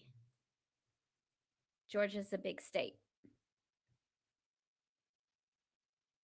Okay, they're showing the package again on the United States Championship.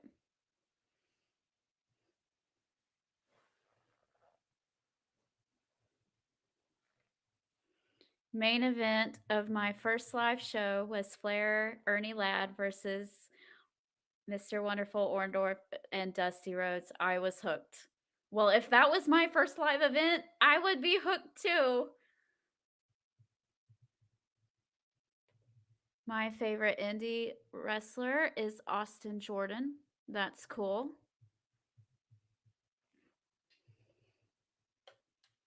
I don't know too much about the South Carolina scene as much anymore.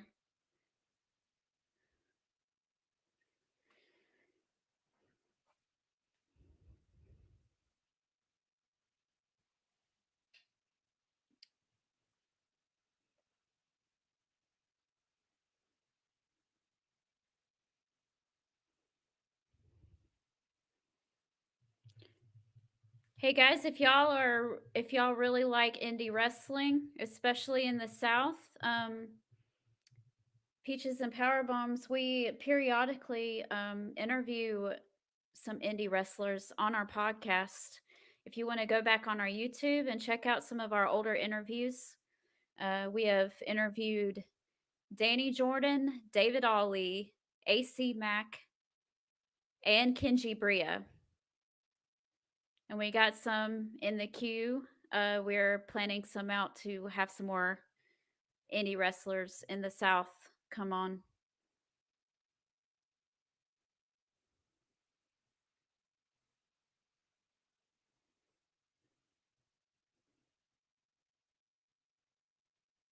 Oh, that's cool, Randy. Giving the U.S. title respect. It's about time. Yes, it is.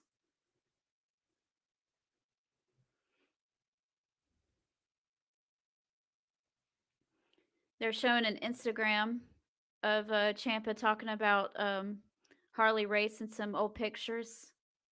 That's awesome.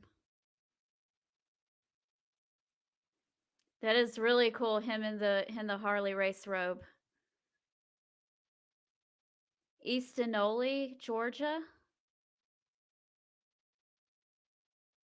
Oh, okay. That's in between Chattanooga and Atlanta, I believe. Is that right?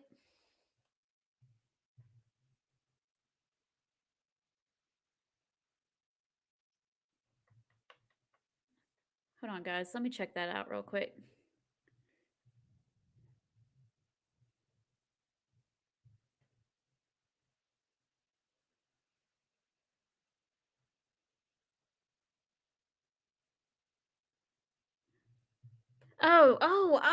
Oh my goodness. Why am I so silly? That's right there. No, that's Eastonole is right there close to Toccoa. Holy smokes. Why did I not know that? I grew up around there. That's insane. I completely lost my mind there for a minute.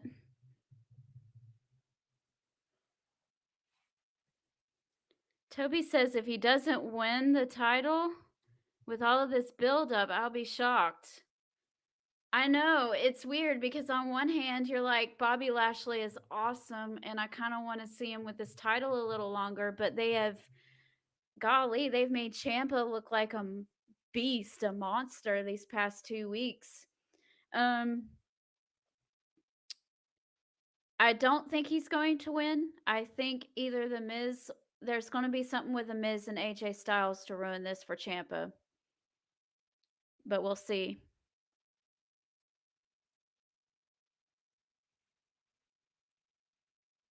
Timothy says, fun facts, Bryan Danielson started his first wrestling career in San Antonio back in 1999 for RCW. Yeah. A lot of the people that you see on TV had their start at some little indie promotion in some little back door smoky hall type place. So go see indie wrestling. You never knew who you're going to end up seeing. You might be staring at the future.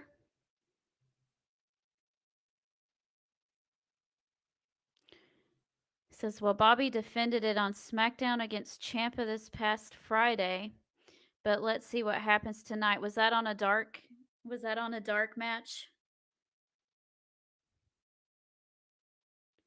Timothy says that Thunder Rosa runs Mission Pro Wrestling. That's cool.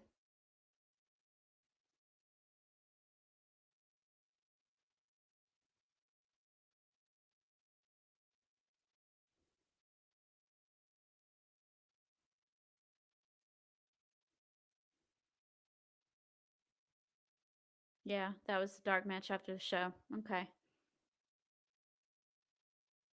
That's pretty cool.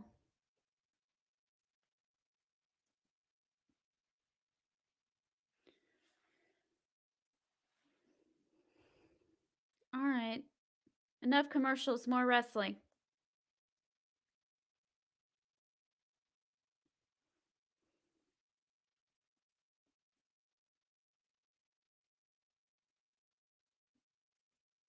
Miz is hyping up Champa.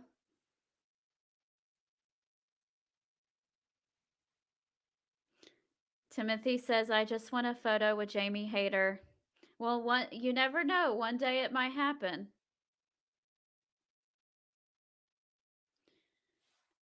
Sometimes, Timothy, I don't know if you know this, but sometimes, Timothy, when a Dynamite will come into your town or whatever, sometimes they have meet and greets before the show. Those are usually around 5 p.m. So if you keep a lookout on their AEW Live merch website, you can see if they're going to have a meet and greet for that week at Dynamite. So you never know.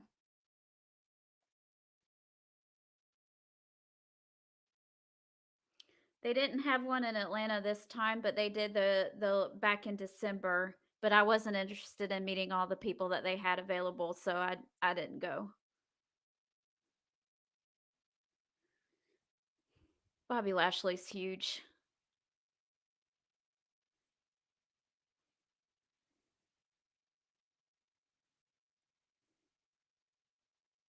I love Bobby Lashley.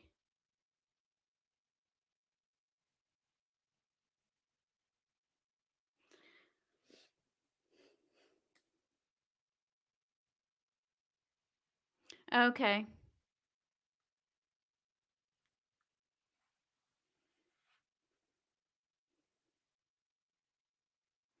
Brian says he loved it when they weren't traveling, was in Jacksonville every week.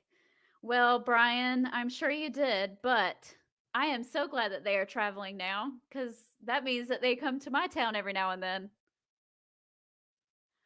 I am too. I'm waiting. I'm waiting for them to come to Greenville.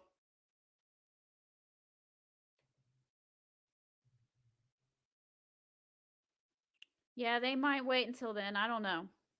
We'll see. I have a feeling that this is going to end in shenanigans.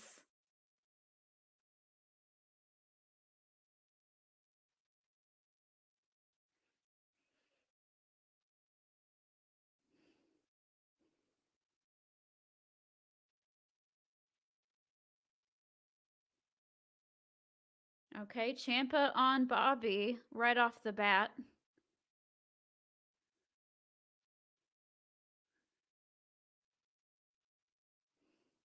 Oh, wow. Shenanigans.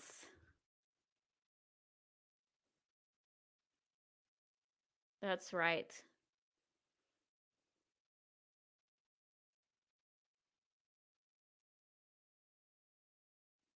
Timothy says, I want to meet the Rainmaker one day.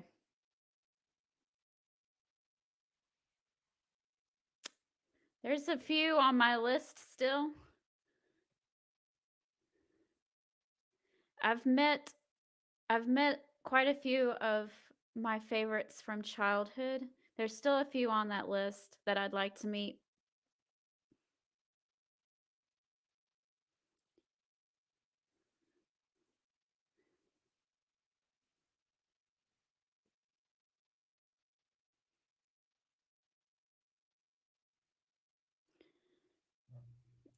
I mean, obviously, besides the ones who are already gone and I haven't had a chance to meet yet. Didn't get a chance to meet before they passed. Macho Man and Roddy Piper.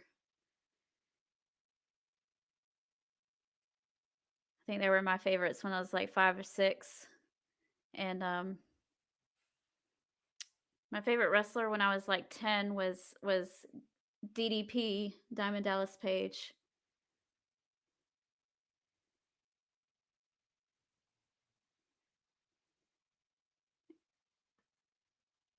And I've gotten to meet and gotten to know him, so that's pretty cool. And My favorite when I was 12, 13, and on until now, really, it's been Mick Foley.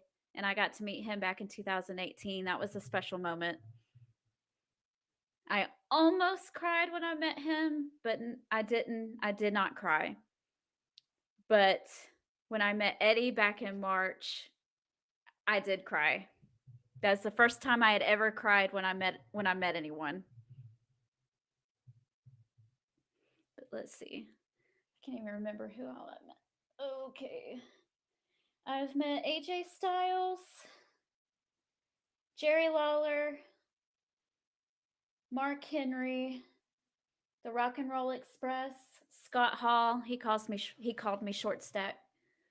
Jake the Snake, Sam Adonis, Billy Gunn, Xavier Woods, Cody Rhodes, Titus O'Neil, Mick Foley, Tommaso Ciampa, Eddie Kingston, of course, and Ricochet, Kyle O'Reilly, Bobby Fish, and I don't know his name now, but he was Hanson when they were called in the Viking Raiders. I don't know what his name is now, but he was called Hanson back then. So those are the ones I've met.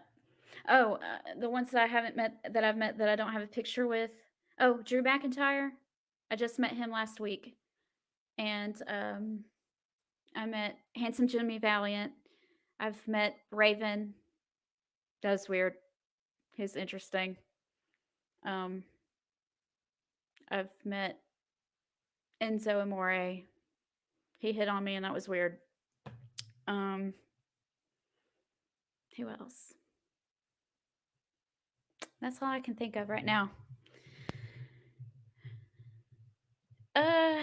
Any wrestlers rude? No, no one was rude, but I could tell that some of them weren't very personable. I haven't really had a bad experience. Just some of them I had better conversations with, and they seemed more down to earth than some of the others. Daryl says the one guy I met and he was so humble with Sabu. It was like a mutual respect thing. He kept bowing to me, and I was like, I bow to you, man. We shook both hands and bowed at the same time. He left. He was getting ready for his match. That's cool. Oh yeah, I would have loved to have met Macho Man or Roddy Piper back in the day.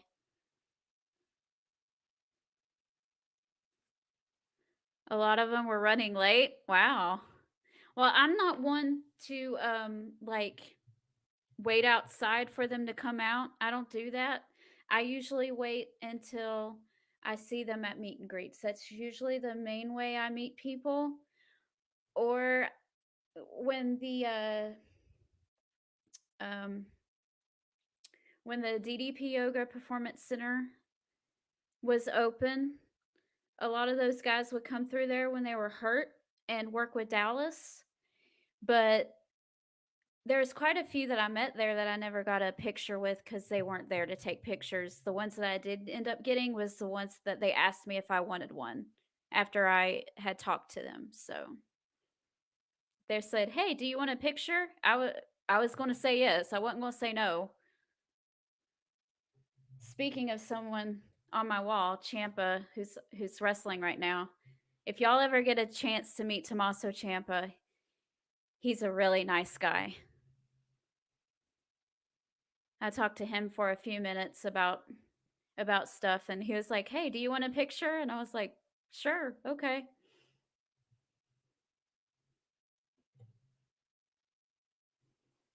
Aww. I want him to come back. Tell him to come back, Timothy. Will he listen to you?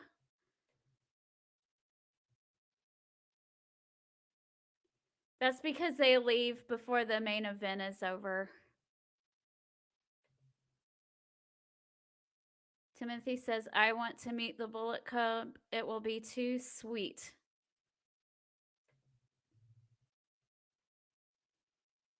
The current ones. I've met former members. Because I've met AJ and Cody Rhodes. I'm guessing you're meaning the current ones. Yeah, the current ones.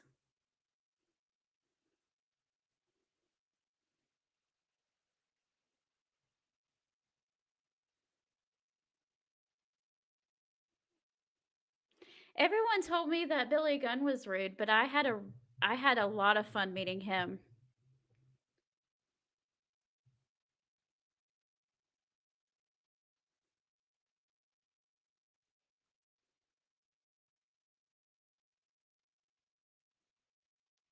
You mean Luke, and what's the other one? I confuse them a lot.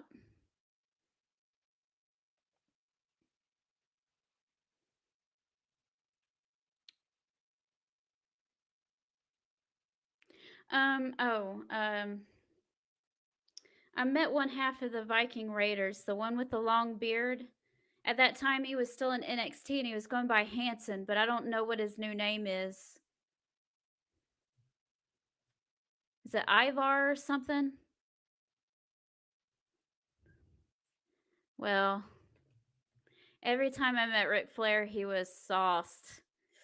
Well, you went to meet Ric Flair. I mean, it's Ric Flair. That's what he does. I mean, Shane says, I did meet Macho Man, but not in the way you would think. I went to a live Memphis event and I told my dad I had to go to the restroom, and I went down a hallway in a school and saw some yellow tape. I went under it and found the bad guy's dressing room, and Macho Man chased me down the hallway. Shane, that is an awesome story. I would tell that all the time, that I was chased by Macho Man when I was 9. That is awesome. Not that no, not the Mbop guys. Yeah, I think it's Ivar.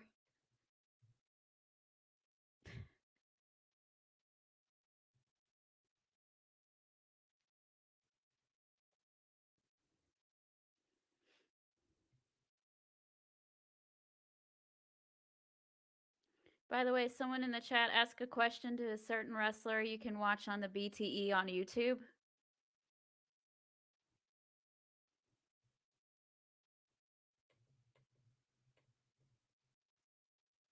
Toby says, I want to meet Paige. I wouldn't mind meeting Paige. I haven't met any of my favorite women wrestlers. I've never really had the opportunity. I mean, I've been really close to Britt Baker was like 2 feet away from me at FanFest, but I didn't get to meet her. Brian says, I met Xavier Woods at a convention in Atlanta that he shouldn't have been at. Xavier Woods is a really nice guy.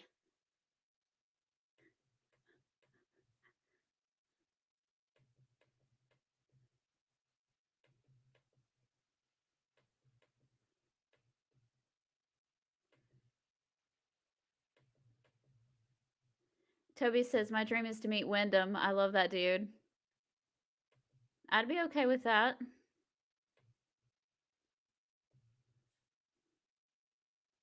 I want to meet Lita one day. She was my favorite women's wrestler when I was 12.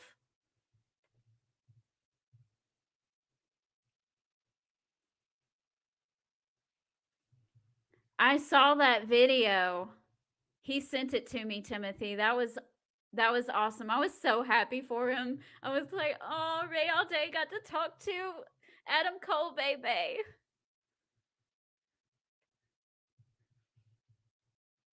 All right.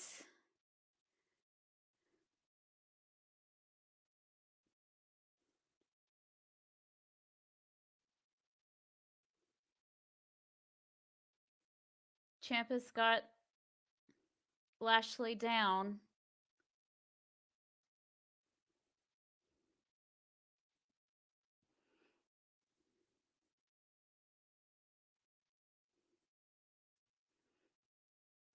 I heard that Natty was really nice. And I'd love to meet Kofi too.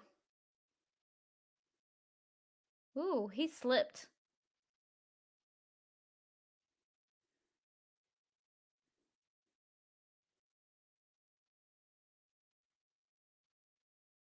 One, two. Oh, Bobby Lashley kicked out. That's insane. They are making Bobby Lashley look amazing right now. I almost thought so too.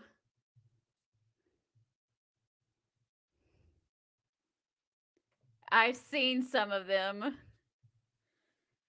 I mean, I kind of take what he says with a grain of salt, but it's still very entertaining. Brian says, I want to meet the grumpy cat. Well, I don't know the grumpy cat, but I know a grumpy cat. Oh, hurt lock. Ciampa. Dang.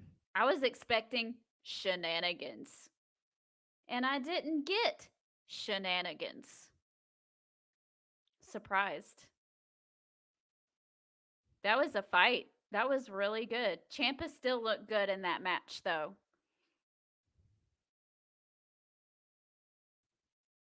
More like the iron will of Tommaso Ciampa.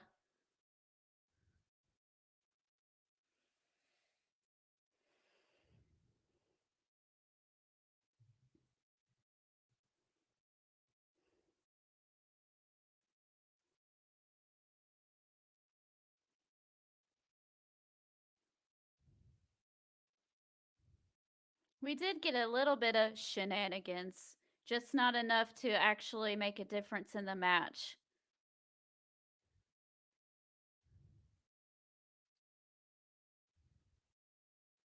AJ came out when I was running my mouth, so I didn't see that part.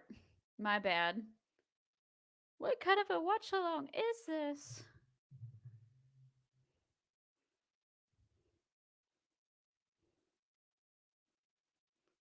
It's the kind of watch along where I glance at it and then yap about whatever I want to talk about, I guess. Does anyone remember when Bobby broke the master lock on Chris Masters on Raw?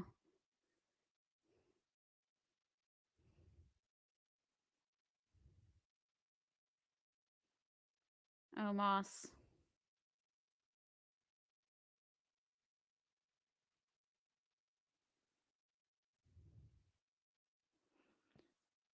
Daryl, my niece met Seamus and she said that he was lovely. How do you guys feel about Omos?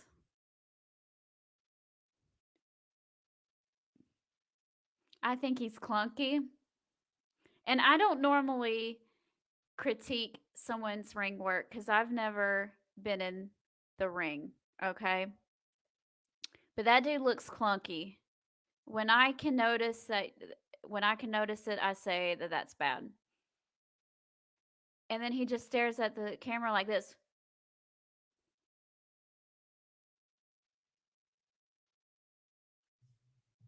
I'm like, dude.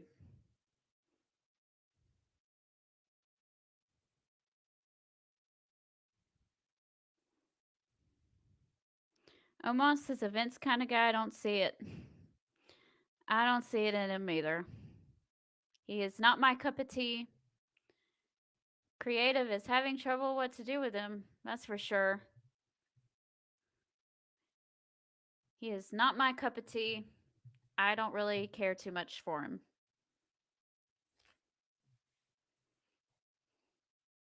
I'm glad that MVP is with him though because he needed something like that.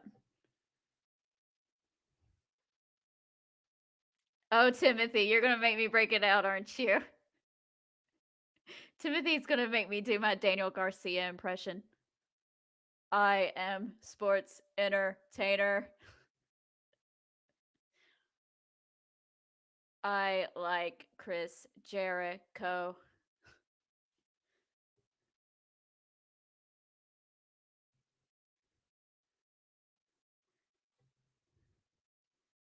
Daryl says, imagine Omos work with Titus O'Neil.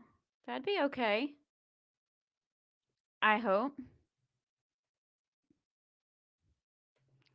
Shane says, I got another story. I bought one of those old glossy photos of King Lawler back in the early 80s. He came back to my hometown in the early 2000s. I got him to autograph it, and he asked me where I got this. He said he didn't see one of them in years. It is one of my prized possessions. That is really awesome. I took my dad to meet Jerry Lawler back in 2017. My dad had never met him before, but my dad grew up, like I said, going to the Louisville Gardens in Louisville, Kentucky. And the Memphis show would run through there every Tuesday, and Jerry Lawler was always in the main event. And Jerry Lawler is my dad's favorite all time wrestler because of that. And I got to take my dad to meet Jerry Lawler, and my dad was freaking out in line. It was the cutest thing I had ever seen. I had never seen him that excited before in my life. And he goes up there and he's telling Jerry Lawler all about seeing him in the Louisville Gardens every Tuesday night back in the 80s. And Jerry's face was lighting up and he was getting excited about talking to my dad, which is, I guess it doesn't sound weird to everybody, but we were in Spartanburg, South Carolina, way a ways from Louisville, Kentucky. So that was a special moment for my dad, and I'm glad I got to do it for him. Ray says Ciampa stinks. Ciampa does not stink. He just needs his first name back, Ray. It's not his fault. They took it away from him.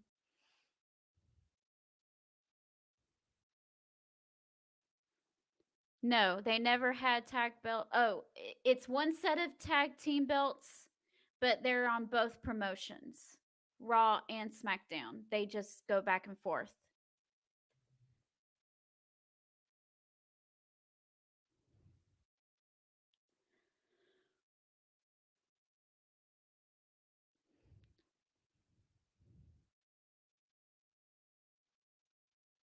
Oh, they're in Raleigh on SmackDown. That's a hop and a skip and a jump away. Shane, you and my dad would get along very well. He grew up with the same guys you did.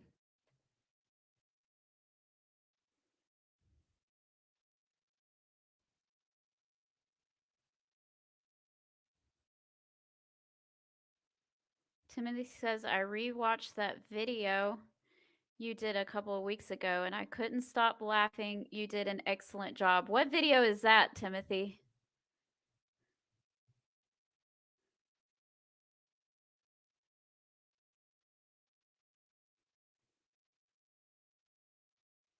I have a feeling Clash at the Castle will be a triple threat match for the title. Maybe. Okay. AJ Styles versus The Miz tonight. No DQ. Shenanigans.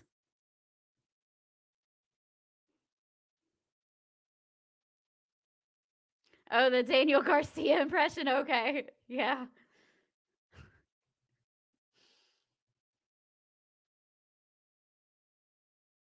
Brian says, I've only been watching wrestling since I was 10, so 41 years. LOL.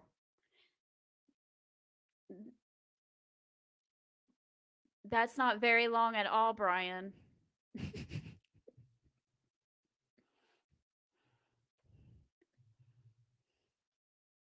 You're a youngin'.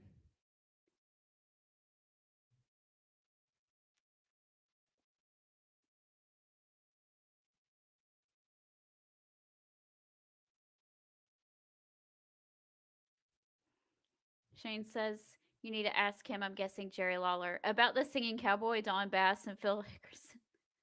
Okay. I'll ask my dad about that and see.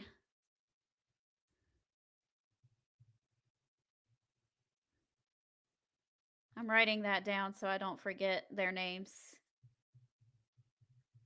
He told me that one time Lou Thez was on. He got to see Lou Thez.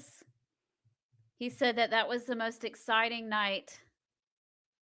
Yes, Ray, I did see your video. I loved it.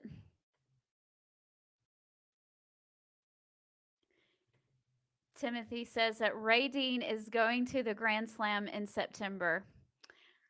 Well, Ray all day. I was contemplating it as well because there for a little while, for a teensy weensy little while, it looked like Eddie Kingston might have challenged John Moxley for the AEW title at that show. That's what I thought that they were building towards. So I was like, okay, let me look at plane tickets because I want to see that in person. But they're not going to do that. So I was like, oh well. If Drew loses to Roman, those British people might tear down the castle. Maybe. Omos versus two jobbers. Why? It's called an enhancement talent. It's called an enhancement match where you make somebody look strong, I guess.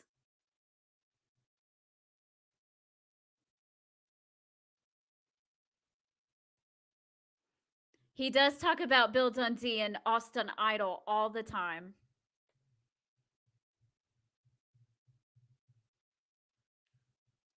Daryl says that Luthez is the holy grail in wrestling. Yeah, I can see that.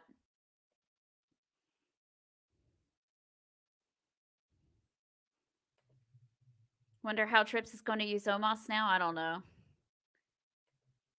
This match smells like Vince. He's not. He's not. But when did he see Luthez? He saw him at the Louisville Gardens at some point. I don't remember how old he said he was, but he did see Luthez one time there, and he said it was the most exciting thing he'd ever seen him. Said he saw him live in the 70s a couple times.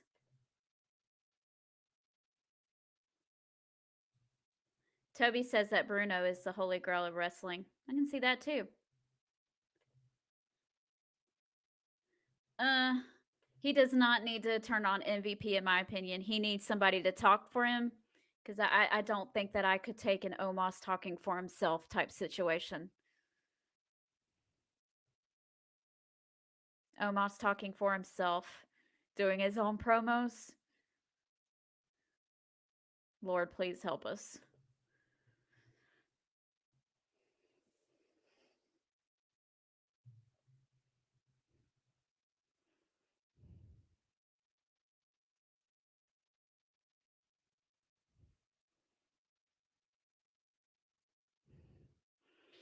He would be unbearable without MVP.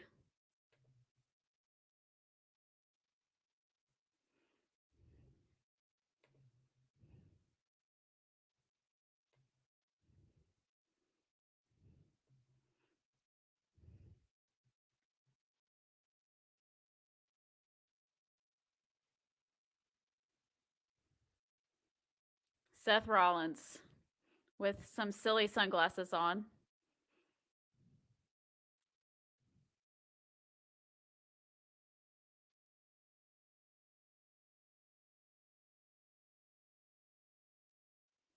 Riddle's going to talk about his injury next week.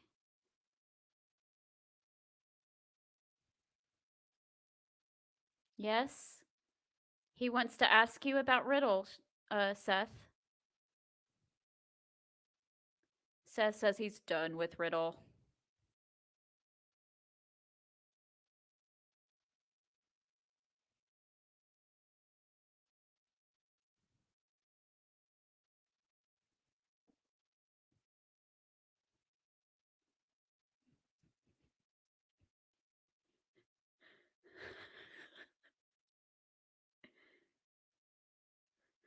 Oh, I love Seth's Riddle impression. Oh my goodness.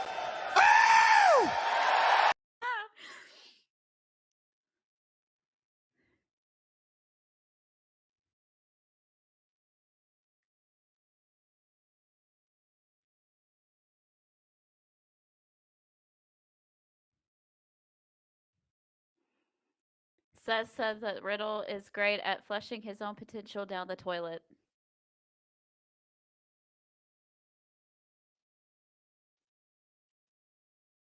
Ooh.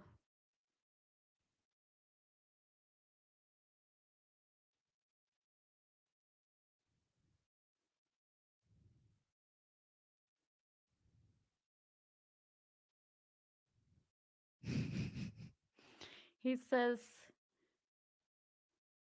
says if Riddle is smart, he's going to come in and say, "Bro, I hang up the flip-flops."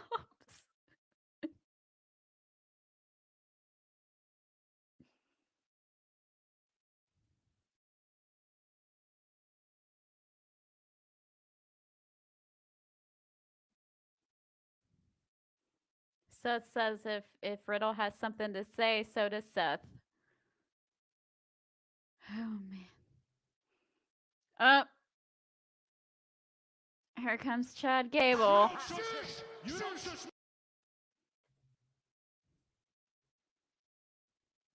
All right, what do we have here? I was listening to Seth Rollins, so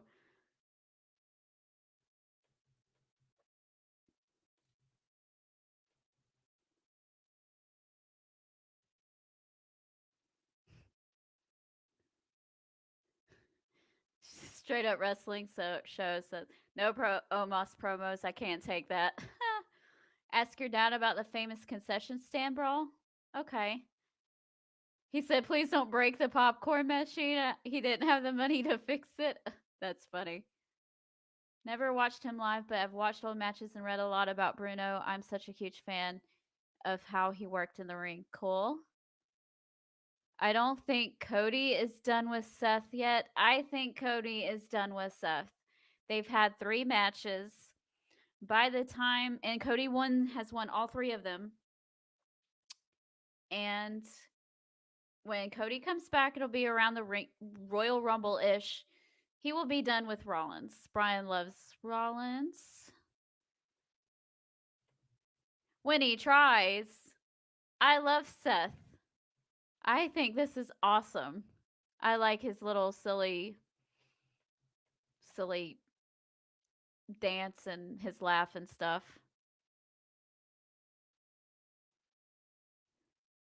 Riddle, you mean a Shawn Michaels look-alike? I can see it, I guess. Says you need to bring your dad on Peaches and Power Bombs. Wow, what a time we could have.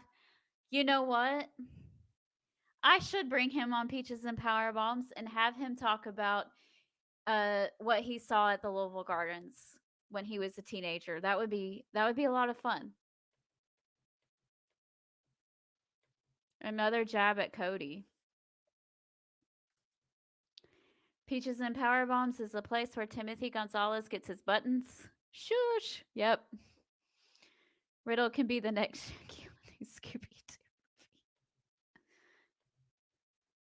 movie.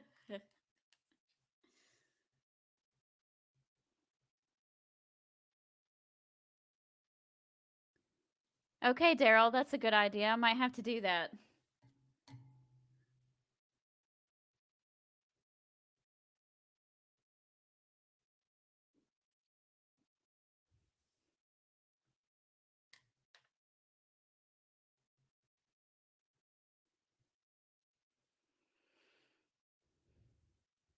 Oh man, we're at the 10:30 mark.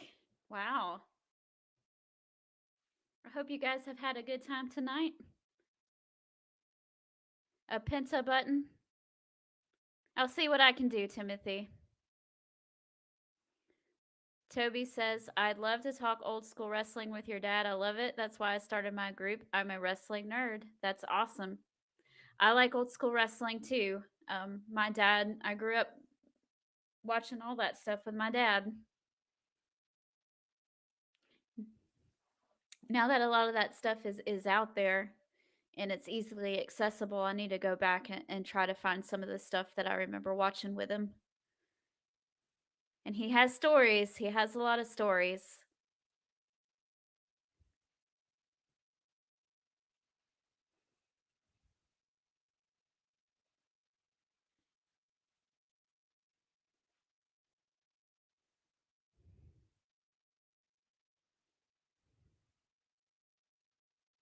Daryl says, you fixed my migraine. I'm thankful to you, Marie, and you guys are awesome. Oh, thank you.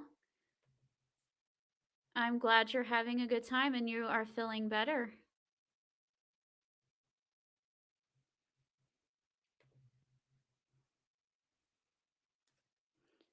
Toby says, Shane, you should join, bro. I'll talk to you all day.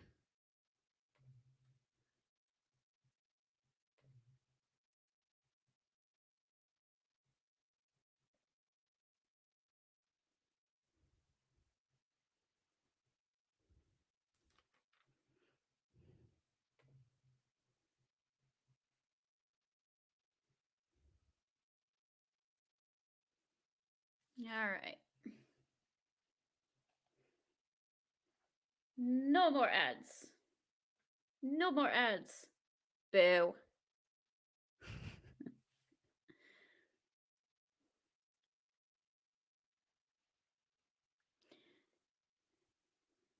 I know not everybody likes Jim Cornette, but he has a book out about wrestling in the Louisville Gardens, and I've been trying to find it to get my dad. I don't know if he'd like it though, because Cornette cusses a lot, and it's probably every other F word. But just for the historical, just to be reminded of what used to happen over there, I think he would appreciate it. Toby says that he is a milestone follower. Well, yay for Toby.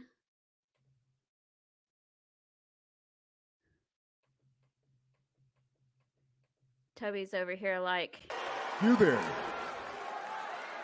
sitting at home. Acknowledge me.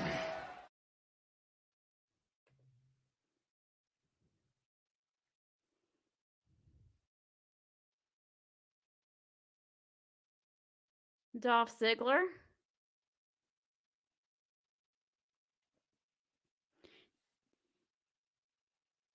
Wasn't Ziggler attacking like Theory not too long ago? And now he's back down with the Shush Boys?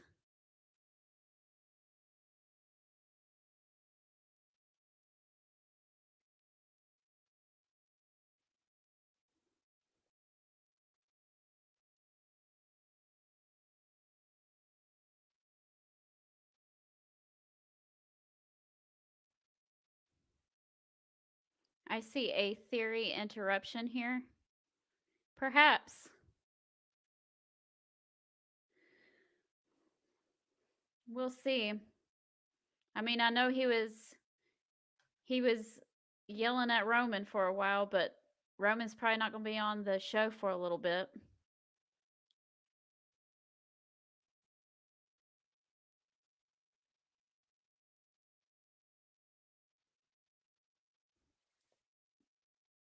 Ziggler and Chad Gable can't be mad at this.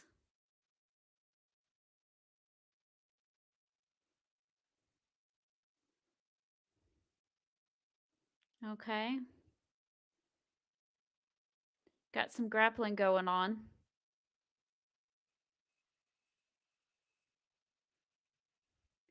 They're clearly on Dolph's side. I think he's from Cleveland, so.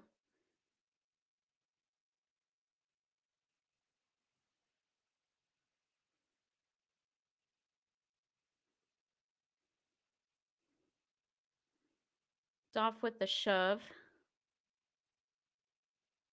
Chad shoves back.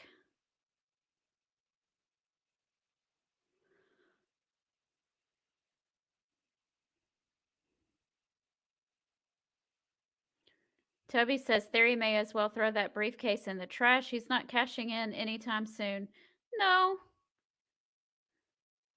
I mean, Dolph Ziggler himself held it for a year and just almost a whole year. He cashed it in finally at the day after WrestleMania.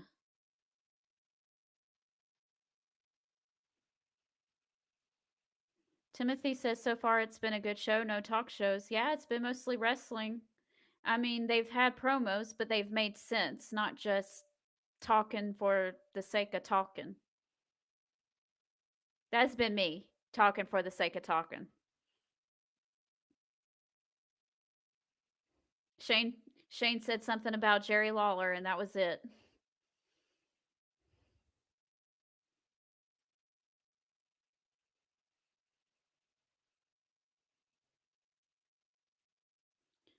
The show I met Jerry Lawler at was the last time that Jerry and his son wrestled together before his son passed away.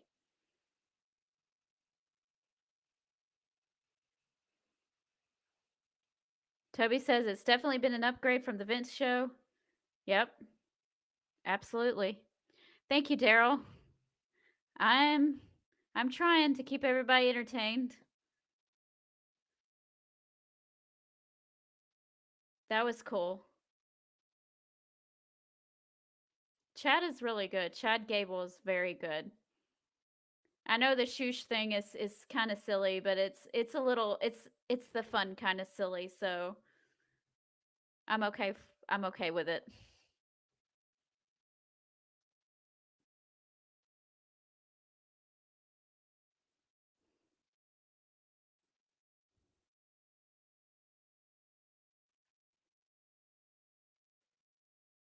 Okay. Chad Gable working on that knee.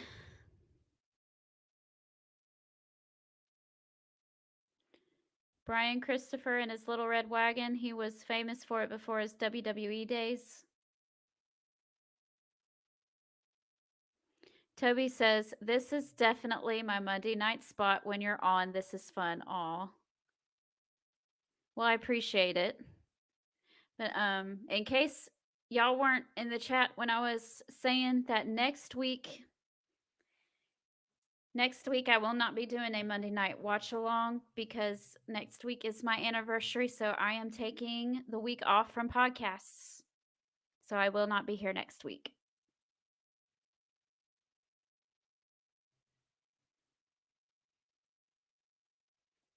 Timothy says he's talking to mozzarella cheese. And then when the time is right, it'll be me and you. But only when the time's right. It's like one of my favorite clips.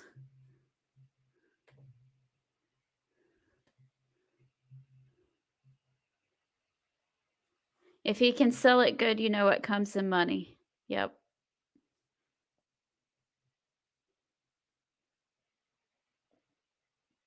It's hard to do the play-by-play on this because it's so back and forth.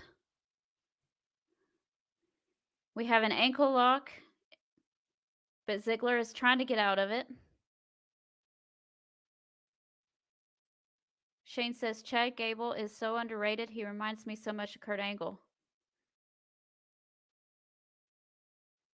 He's a good one. That's for sure. Nope, no famous, sir.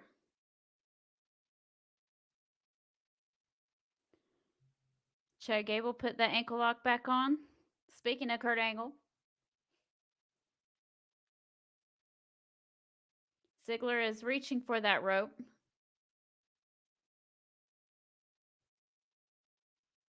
Nope, Chad pulls him back.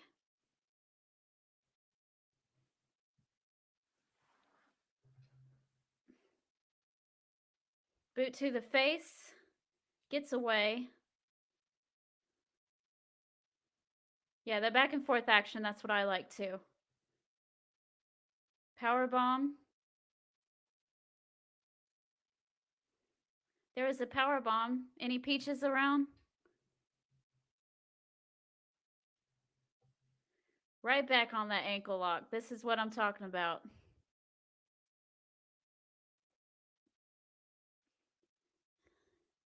Old School Wrestling 101. Pick a body part and tell a story.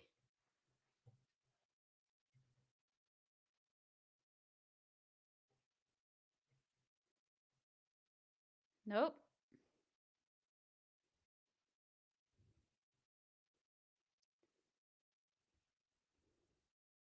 Oh, Dolph Ziggler gets the win. Timothy says we have the best commentary in Peaches and Power Bombs. What more can we ask for? Oh, Otis is after him. Ziggler runs away. See, this is a perfect example of we can tell that Vince is not in charge because this is Ziggler's hometown and he wins his match.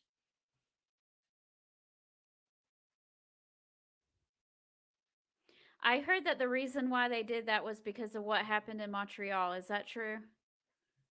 Why Vince decided that everybody was going to lose in their hometown from then on? Oh, she did have the Lily doll with her. Alexa Bliss, that is.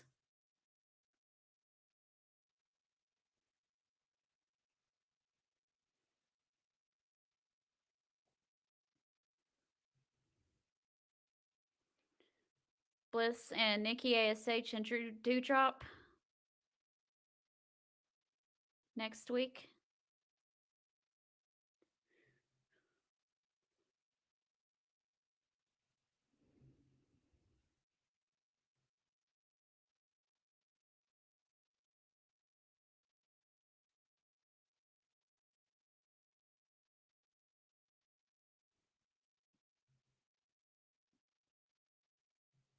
Okay.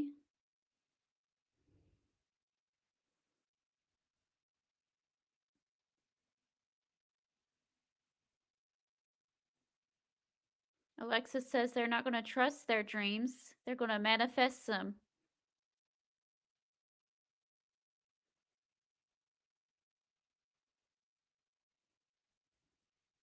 Oh, Becky interrupts them. Not Becky, Bailey. Sorry, guys. Bailey interrupts them. Somebody is, they're running, and they are awkwardly walking away towards AJ Styles. Okay. That was interesting. That was really weird. Why did those guys were like running past him, and I was like, what is going on? And then they just like, okay, well, we're gonna just walk away.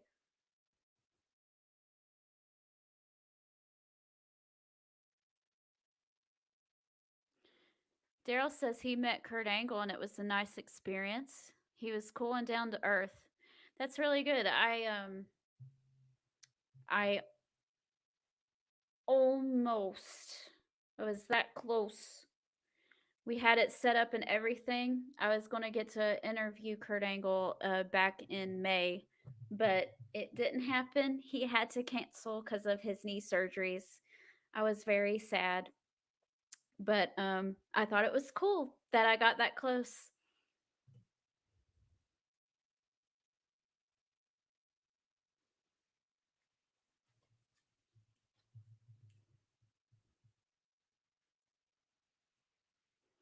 He would have been my second WWE Hall of Famer to interview. I've interviewed Diamond Dallas Page.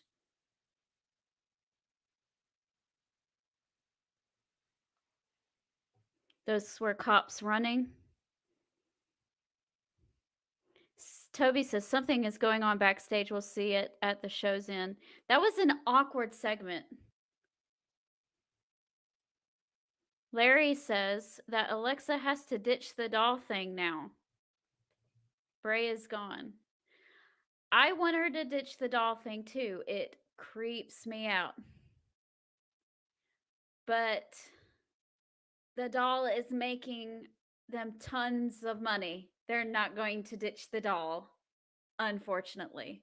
I don't understand why that doll is making money, because if I know me at 7 years old, I would have been scared of that thing, and there ain't no way I would have wanted it. I did get to interview Diamond Dallas Page last year when his documentary Relentless came out.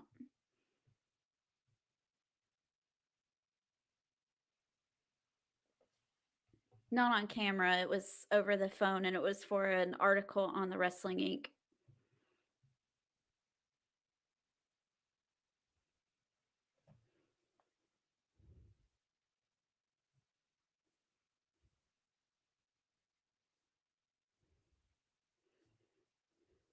Let's see if I can find it.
Okay, I'm going to post it in the comments. It's kind of old, but it was an awesome experience.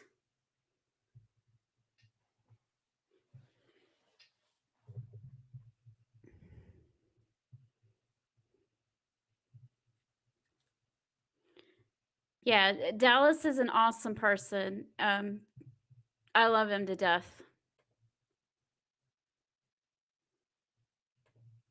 Toby says, I like how they took that time to build up the women's tag match next week instead of making it feel like an, oh yeah, they're wrestling kind of thing. Yep, exactly. They're making everything feel important, not just Roman Reigns.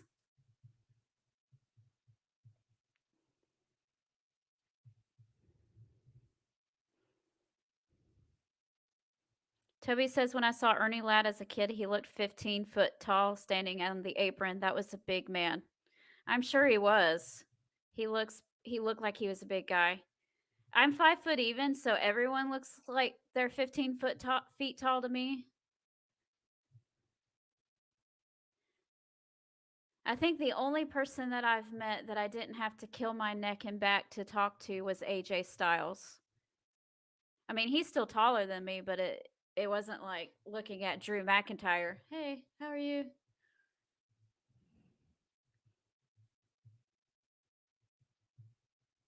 He was 6'9". Yep, that's a big guy.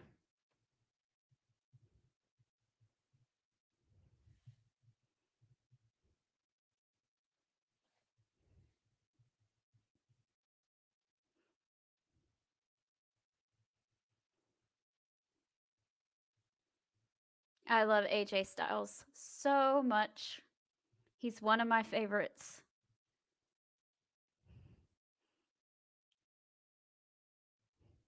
Georgia boy, of course.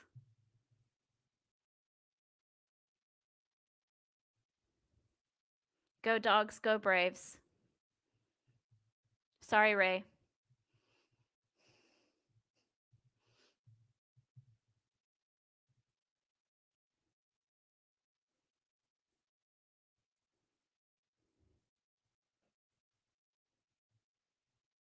Oh, here comes the Miz. Get down on your knees and pray. Say goodbye to the good old days. Coming back once your future fades. Ugh. Ugh. Ugh. No. Mm-mm.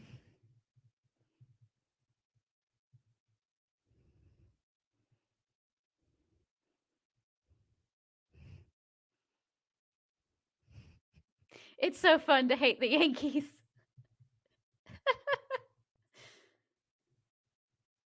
Daryl says the man played in the NFL 6'9" defensive tackle, the big cat, Ernie Ladd.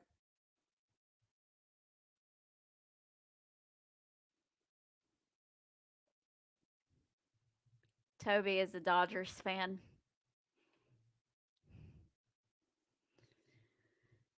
Guess it just depends on where you're from, who you grew up watching.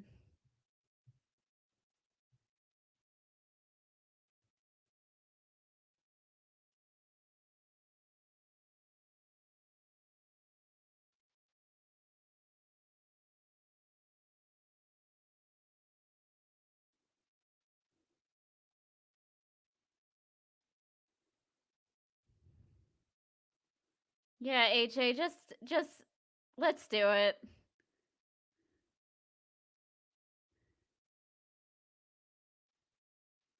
Not a Yankees fan. I remember when I was younger, I hated Derek Jeter with a passion.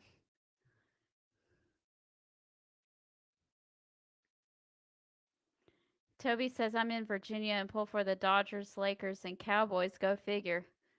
Well, you're just got the whole country covered, don't you there? I'm kind of territorial.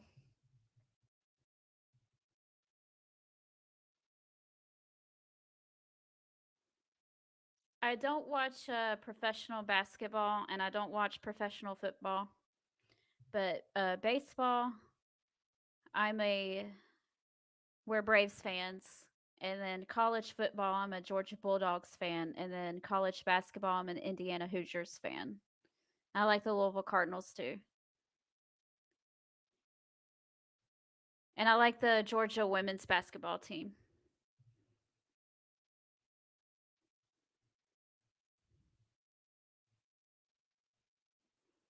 Very easily. Very easily. Toby likes the Miami Hurricanes and the Duke Blue Devils.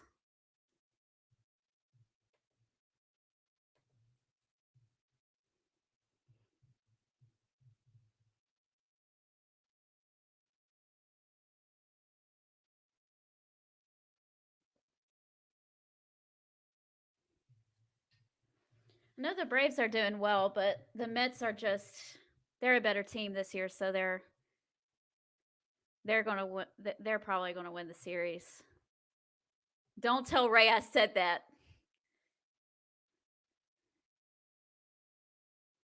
It was just very exciting last year because both my teams got to win their championships that we haven't seen in forever.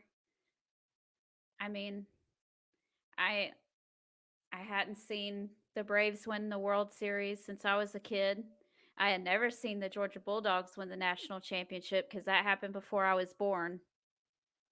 So it was a special year for Georgia sports last year. We finally broke the curse.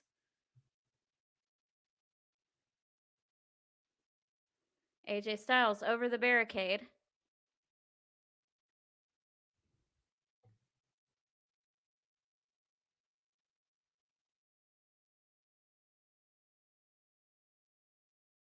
Dara says, unless you put a bulldog and run Gary Sanchez the way when he left. Derek Jeter, he was awesome, the greatest captain the Yankees after Don Mattingly, now coaching LA Dodgers, a Yankees showing the Dodgers how to win. Yeah. If you say so.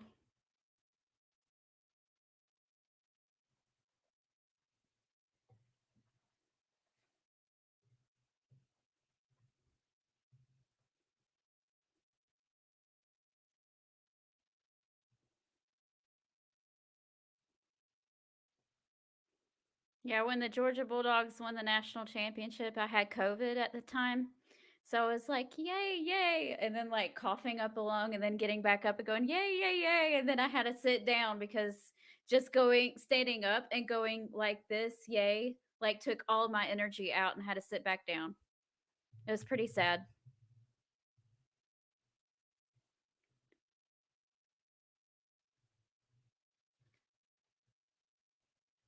College football, Miami Hurricanes, MLB Yankees, NHL Detroit Red Wings, NFL Philadelphia Eagles, NBA 76ers. Shane says, I've had some down years with my teams, Cowboys and the Vols. Tennessee Volunteers. Yeah, they volunteer to lose. We'll do it. Donnie Baseball is coaching Miami, bro. Oh. If you had a college football watch party and there was brisket and nachos. Oh, you've got a Ray all day question, Timothy.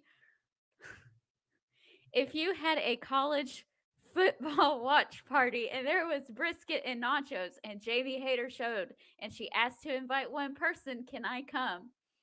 Yes, you can come, Timothy. You can. If you say go dogs.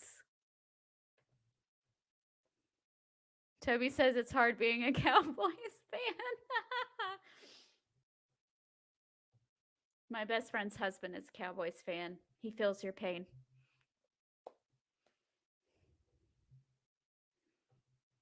I don't know. I don't watch the NFL.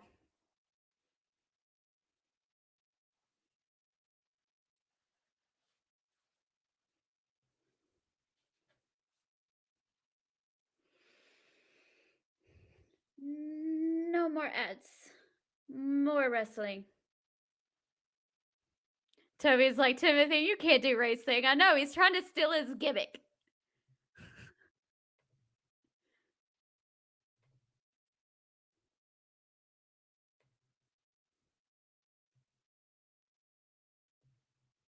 Yeah, don't steal Ray all day's gimmick. You don't shush.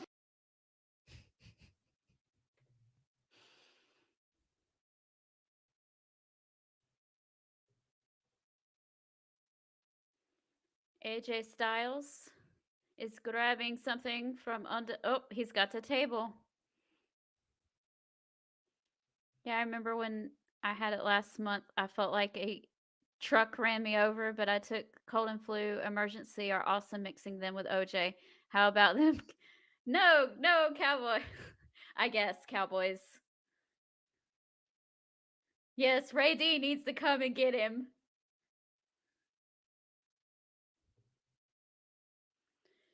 Yeah, the best thing that helped me was a lot of vitamins, walking as much as I could, as I had the energy to do so, and tons and tons and tons and tons of water.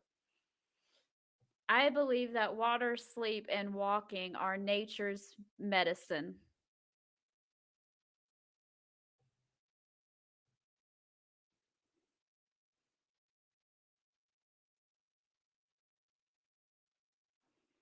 Yay, Timothy.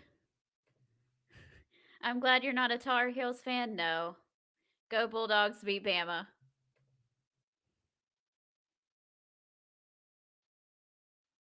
Toby says, Daryl, truck literally ran over me. Trust me, COVID can't compare. I'm sure. I'm glad you got ran over by a truck, Toby. I'm glad you survived. I'm glad you're here. We have a kendo stick.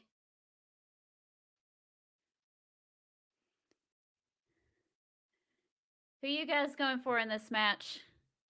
I like The Miz, but I'm way more of an AJ fan. Get him, AJ.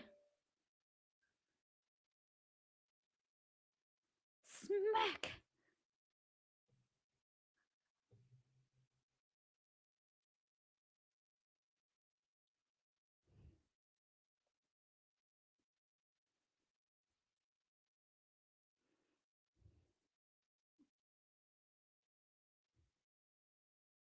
Shenanigans.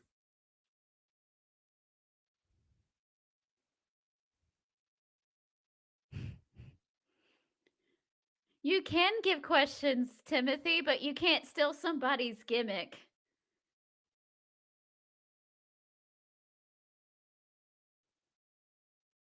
We have a chair.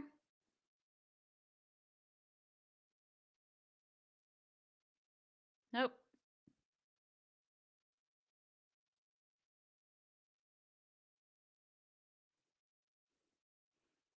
I thought they would have waited to do this.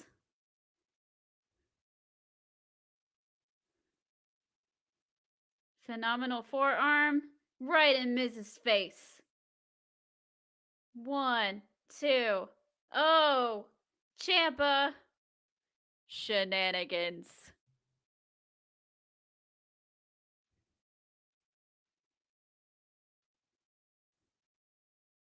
Shane says I wasn't run over by a truck, but believe you me, being kicked by a 2,000-pound bull ain't no joke. I am sure. I do not want to be kicked by a 2,000-pound bull. I do not want to be ran over by a truck, and I don't want to get COVID again. So all of you have my sympathy.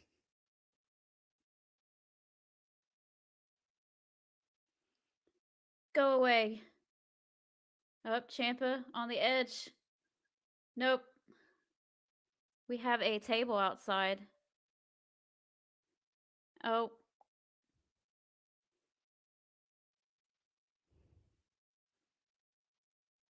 Oh. All right, AJ. Oh, Ciampa through the table.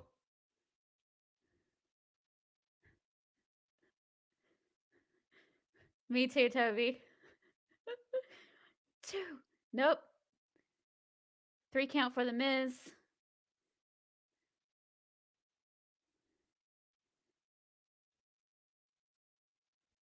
AJ setting him up for another phenomenal forearm. Oh, chair thrown to the face. Skull crushing finale.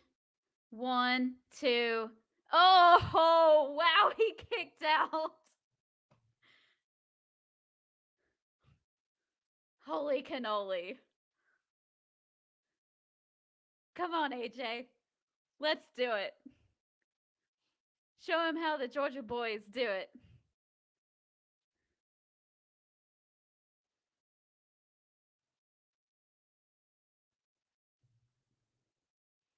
Kendo stick.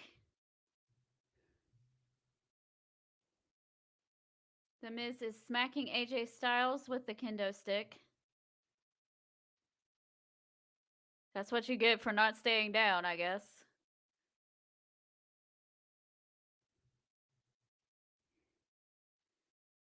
Nope. Face into the chair. Styles setting him up for the Styles clash. He hits it. Rolls them over. 1, 2, 3. AJ Styles wins, our boy.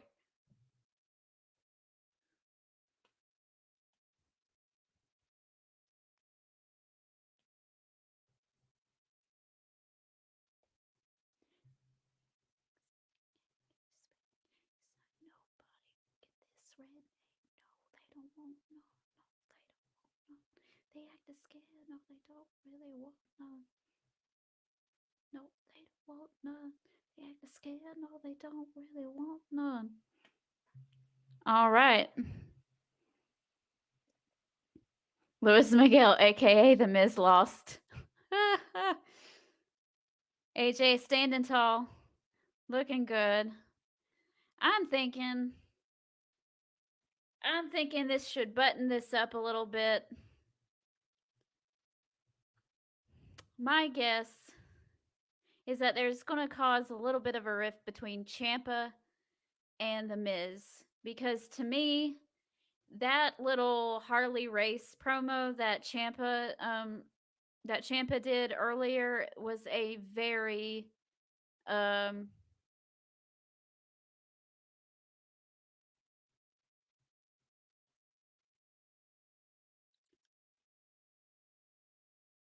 was that Dexter Lumis?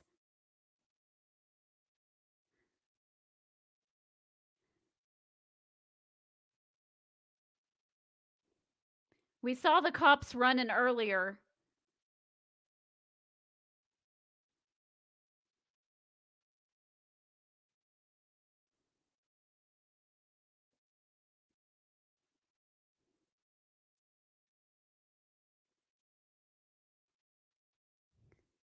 I mean, they just...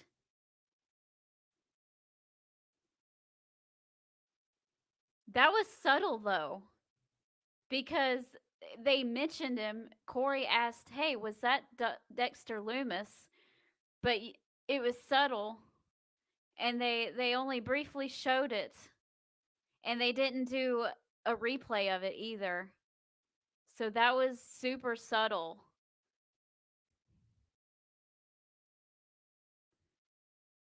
I'm so happy, y'all. Subtle storyline telling.